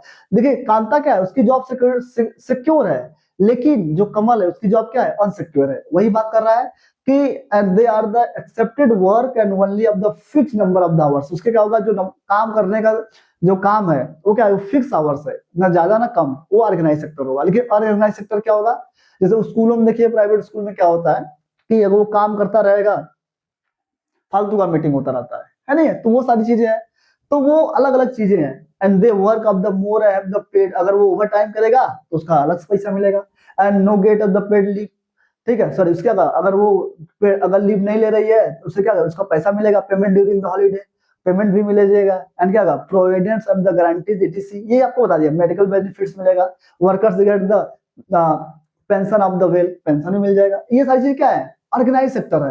लेकिन जस्ट अनऑर्गेनाइज सेक्टर में जस्ट स्कल्ट होगा, कुछ नहीं होगा उसके पास, ये हमारे पास क्या है, अनऑर्गेनाइज सेक्टर। एंड द क्या होगा, characteristics the small and separate of the which the unit and large the outside of the control of the government. ये लिखा है, no job security and job here is the low paid and often the not regulate, पैसा भी कम मिलेगा, job भी सही से नहीं रहेगा। ये क्या होने जाएगा, नॉन ऑर्गेनाइज सेक्टर हो जाएगा। क्या होगा, क्या हो जाएगा कि जो एम्प्लॉयमेंट क्या होगा, नॉट सिक्योर होगा। तो ये सारी चीजें क्या होंगी, ऑर्गेनाइज सेक्टर और अनऑर्गेनाइज सेक्टर होती हैं। तो देखिएगा, इसीलिए क्या होता है कि अलग अलग रूल लाए जाते हैं, इसीलिए क्या होता है कि अलग अलग रूल लाए जाते हैं और बनाए जाते हैं कि रूल कैसे कैसे काम किए जाएंगे। ठीक है, आई होप ये बात आपको समझ में आ गया होगा कि ऑर्गेनाइज सेक्टर क्या है और अनऑर्गेनाइज सेक्टर होती क्या है। चलेगा कि अब हम लोग समझते क्या है कि अभी तक हमने क्या देखा कि ऑर्गेनाइज सेक्टर और अनऑर्गेनाइज सेक्टर होती क्या है। ठीक है, चलेगा कि अब हम लोग देखते हैं आगे की तरफ कि काम कैसे होता है इसका। अब देखिएगा कि sector in the term of the ownership and public and private. अब देखिएगा ना, यहाँ पब्लिक और प्राइवेट का मतलब क्या है, मतलब कि पब्लिक का मतलब कि गवर्नमेंट के द्वारा चलाई जाने वाली कंपनी, और प्राइवेट का मतलब क्या होगा, जो ऑनरशिप का होता है। तो ध्यान रखिए, ऑनरशिप के बेस पर दो टाइप की होंगी, एक पब्लिक सेक्टर होगा और क्या होगा, एक आपका प्राइवेट सेक्टर होगा। आप देखेंगे प्राइवेट सेक्टर जो होता है, प्राइवेट सेक्टर हमेशा क्या करेगी, आपको रिस्पॉन्सिबल होगी सर्विस देने के लिए, लेकिन जो प्राइवेट सेक्टर होगा वो आपको रिस्पॉन्सिबल नहीं होगी सर्विस देने के लिए। इस बात को ध्यान रखिएगा। प्राइवेट सेक्टर को सिर्फ प्रॉफिट चाहिए, क्या चाहिए, प्रॉफिट चाहिए। आप चाहे बीमार हो, चाहे छुट्टी फुट्टी, आपको कुछ नहीं दी जाएगी, प्राइवेट सेक्टर को सिर्फ प्रॉफिट चाहिए, बस उसको सिर्फ प्रॉफिट से मतलब है। अगर सपोज करो कि अगर आप कहीं कंपनी खोल रहे हैं, आप प्राइवेट हैं, लेकिन गवर्नमेंट होगा तो उसमें क्या करेगा, आपकी पूरी हेल्थ देखेगी, सब कुछ देखेगा, ये आपको चीजों को सब कुछ लेकर चलेगा। यही लिखा है कि an other way and classify of the economics and activities into the sector could be the on the basis of the whole the ownership assets and is the responsible for the delivery for service and in the public sector, and the government on the most of the assets and the provides all those the service and is the private sector। ये क्या करेगा, हमने क्या बोला कि ये होगा, ये जो पब्लिक सेक्टर होगा वो गवर्नमेंट प्रोवाइड करेगी, और जो प्राइवेट सेक्टर होगा वो खुद का ऑनरशिप होगा, ownership and assets in the delivery and the service and is not of is in the hand and the private individual and are the companies। and जैसे railway किसमें आएगा, गवर्नमेंट पब्लिक सेक्टर में होगा, तभी ना कोई भी कहीं भी ट्रेन बैठ चल देता है, बिना टिकट का घूमता है, मजा लेता है। And post office and example for of the public sector, ये किसके एग्जाम्पल है, पब्लिक सेक्टर के। ये किसके एग्जाम्पल है, ये किसके एग्जाम्पल है, पब्लिक सेक्टर के ये एग्जाम्पल है। ठीक है, पब्लिक सेक्टर के एग्जाम्पल है like is the Tata iron steel company and limited, ठीक है, TISCO and Reliance industry is the private. देखिए रिलायंस क्या हो गया, रिलायंस भैया जियो वाले का है, मतलब कि जो भी है अनिल अंबानी, मुकेश अंबानी वो क्या है, मुकेश अंबानी कंपनी है जियो। तो वो क्या है, रिलायंस जो कंपनी है वो क्या है, वो प्राइवेट है, और जो रेलवे है या टाटा कंपनी है वो क्या है, वो क्या है, गवर्नमेंटेड है। तो ये पब्लिक सेक्टर है। तो ध्यान रखना, ये लिखा है ना कि activities the private sector are the guided by of the motivate the earn profit. सिर्फ प्रॉफिट से मतलब उसे, सिर्फ प्रॉफिट से, और उससे कोई मतलब नहीं है, बस इस बात को ध्यान रखिएगा, सिर्फ उसे प्रॉफिट चाहिए।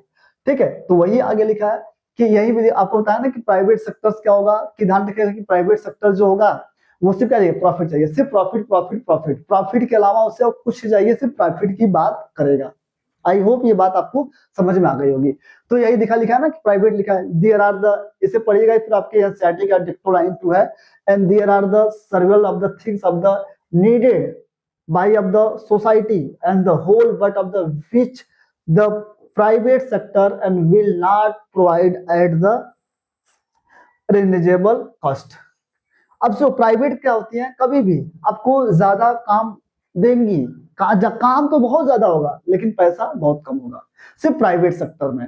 ठीक है, तो प्राइवेट सेक्टर में काम है, पैसे नहीं है। तो वही बोला है कि कोई रिजनेबल आपको चीजें नहीं देगा, आपको परेशान करेगा, सब कुछ करेगा, मेंटली टार्चर करेगा, वो प्राइवेट। लेकिन अगर यही क्या होता है, सर्विस सेक्टर होगा, यही क्या होगा, सर्विस सेक्टर होगा, तो आपको प्रोवाइड करेगा। जो आप देखेगा यहाँ हम लिखा है ना कि and of the private sector and also collecting money from of the 1,000 people and who's the, this is the facilities is not the easy and even the do not the provide and these the things and the would charge of the high rate and from of the use। Example देखिए, example दिखा ना, इधर लिखा ना, construction of roads, bridge, railways and harbours and grading of the electricity and providing of the irrigation and through of the dams, and this is the government have the not undertake and such as the heavy spending and the ensure of the these of the facilities and are the available for everyone, है नहीं है। तो अगर सोचो, जैसे अगर government, अगर सोचो अगर यही प्राइवेट कंपनियों के पास जैसे रेलवे हो जाए, तो अगर प्राइवेट कंपनी के पास अगर रेलवे हो जाएगी तो उसका टिकट क्या हो जाएगा, बढ़ जाएगा। प्राइवेट बस हो जाए तो उसका टिकट भी क्या हो जाएगा, बढ़ जाएगा। वो मनमाने तरीके से क्या करेंगे, चार्ज करना शुरू कर देंगे। जैसे आप देखिएगा कि जैसे पहले बीएसएनएल, आपको देखेंगे बीएसएनएल हमारे पास एक कंपनी थी, बीएसएनएल क्या थी, बीएसएनएल। बीएसएनएल से पहले बहुत कम रिचार्ज में सब काम हो जाते थे। लेकिन क्या हुआ, जैसे ही प्राइवेट कंपनियां आई, आज देखो कितना रिचार्ज आपके महंगे हो गए हैं, है नहीं है। तो वो सब क्या है, प्राइवेट सेक्टर सिर्फ प्रॉफिट चाहिए, मतलब मनमानी तरीके से हर चीज करेंगी, यही आपको प्राइवेट सेक्टर मिल जाएगा। ठीक है, उसे यही लिखा है कि गवर्नमेंट इज द सपोर्ट, क्या करती है, गवर्नमेंट सपोर्ट करेगी, है नहीं है। तो इस बात को ध्यान रखना है कि प्राइवेट सेक्टर और ये क्या होगी, ये सारी चीजें, प्राइवेट सेक्टर को सिर्फ प्रॉफिट चाहिए, प्रॉफिट, सिर्फ प्रॉफिट। तो यही देख लिखा है, सिमिलर इज द वीट, गेहूं, फार्मर्स स्टोर से लिखा ना, इसको देखे लिखा ना कि इज द सेक्टर जैसे फूड सिक्योरिटी, फूड सिक्योरिटी पढ़े थे ना, फूड सिक्योरिटी में आपको पीडीएस, पीडीएस मिलता है, क्या मिलता है, पीडीएस, पीडीएस मिलेगा तो आपको देख लिखा जैसे फार्मर्स हो गए। फार्मर्स में क्या हो जाएंगे कि फार्मर्स में आप देखेंगे कि जो फार्मर्स है, सपोज छोड़िए कि हमारे पास किसान है, सब उसमें लिखा है, जो बोल रहे हैं सब लिखा, अपने आपको बस बुक को खोलिएगा और देखते रहिएगा बस। सपोज करिएगा कि जैसे फार्मर्स है, अगर सोचो फार्मर्स के पास अगर सब कुछ प्राइवेट हो जाए, अगर सोचो कि अगर आपके वो फर्टिलाइजर, पेस्टिसाइड, ये सब क्या हो जाए, अगर ये प्राइवेट कंपनियों के पास हो जाए, तो सोचो वो अपना सीड भी बनाएंगी। जब सीड बनाएंगी तो वो ऐसा सीड बनाएंगी ना कि वो काम ही ना करे, जब तक उनका पेस्टिसाइड नहीं डालेंगे, जब तक उनका फर्टिलाइजर नहीं डालेंगे। तो क्या करेगा, जब सोचेगा कि अगर उन्हीं कंपनी का, जैसे दवाइयां होती है उन्हीं कंपनी डालेंगे तब जाकर आपका सीड ग्रोथ करेगा। जैसे कोई कोई दवा होती है ना जिसके पास पेटेंट होता है, सोचो वो दवाइयां कितनी महंगी होती हैं। क्यों महंगी होती है, क्योंकि उसकी जो ऑनरशिप है किसी एक व्यक्ति के पास है। अगर वही ऑनरशिप हर व्यक्ति के पास होता तो सोचिए क्या होता, उसका जो वैल्यूज होती बहुत कम होती। तो इसी टाइप से जो प्राइवेट कंपनी है, तो गवर्नमेंट को ये काम करनी पड़ती है कि उन्हें बहुत ज्यादा महंगा ना हो और कम ना हो। तो ये सारी चीजें यही लिखा है कि जिसमें आपको फूड सिक्योरिटी क्लास 9 में पढ़े थे, ठीक है, कि कैसे कैसे चैप्टर में की जाती है।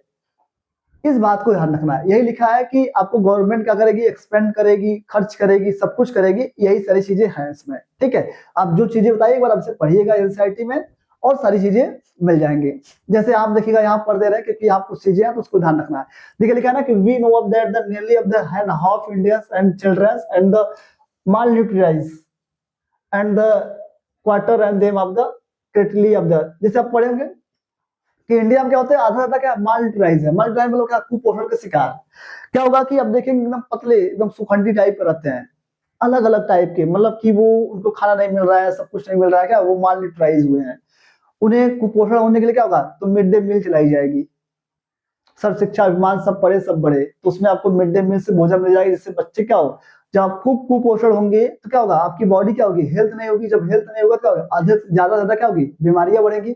जब ज्यादा ज्यादा बीमारियां बढ़ेंगी तो क्या होगा, प्रॉब्लम क्रिएट होगा, बुद्धि कम होगा। तो वही लिखा है कि वी हैव द, आप पढ़े होंगे कि इन्फेंट ऑफ मोलरिटी, ठीक है, and rate of the Orissa कितना है 36, एंड मध्य प्रदेश कितना है 43, and higher than of the some poorest region in the world, and government is the also need the pay and attention of the accept of the human development and such up पहला chapter पढ़ेंगे human development, and as the ability and of the safe drinking water. आप सोचो आज भी क्या होता है, पानी पीने के लिए नहीं है, housing facilities and of the poor and food of the nutrition, and also have the duty and government and take is the poorest and most ignore the generation of the country and through of the increases accepted of the spending of the such areas। क्या करती है government, क्या करेगी कि इन सब area में क्या करेगी, आपको ज्यादा ज्यादा क्या करेगी, प्रोवाइड करेगी, फैसिलिटीज प्रोवाइड करेगी। जैसे क्या होता है कि आप लोग सुना है कि प्रधानमंत्री Awas Yojana, mid day meal, ठीक है। आप देखेंगे कि आज भी क्या होता है कि आपके कोटेदार आपको क्या करते हैं, 5 किलो राशन मिलते हैं या पीडीएस से मिलते हैं। वो क्यों, क्योंकि ये बहुत ज्यादा एक प्रॉब्लम क्रिएट कर रही है। तो यहां तक कि आपकी पूरी इकोनॉमिक्स थी कि अगर प्राइवेट होगी, अगर सोचो कि अगर प्राइवेट, हमें क्या बोला है, प्राइवेट फैसिलिटी सिर्फ क्या करेगी, प्राइवेट सेक्टर क्या करेगी, सिर्फ आपको लूटेगी। सेकेंड भी आप प्राइवेट, अगर पब्लिक होगी तो आपको प्रोवाइड करेगी। आई होप ये बात आपको समझ में आ गई होगी। तो ध्यान रखिएगा कि ये चैप्टर आपका होता है फिनिश। आई होप ये बात हमारी आपको समझ में आ गई होगी। तो चलिएगा कि हम लोग क्या करते हैं कि ये था हमारा पूरी तरीके से वन शॉट, क्या था, ये पूरी तरीके से वन शॉट था, जिससे हम लोग पूरी तरीके से देखे कि क्या क्या देखा। हमने देखा कि पब्लिक सेक्टर क्या होता है, प्राइवेट सेक्टर क्या होता है, प्राइमरी सेकेंडरी टर्सरी सेक्टर देखा, उसे कंपेयर करा कि किसका जॉब किस जगह किस सेक्टर में ज्यादा है। आई होप ये सारी बातें एक बार आप क्या करिएगा कि एनसीईआरटी को लीजिएगा, क्वेश्चन करिएगा, आप लोग पीवाईक्यू सॉल्व करिएगा, आप बेहतर क्वेश्चन करेंगे। धन्यवाद, थैंक यू सो मच।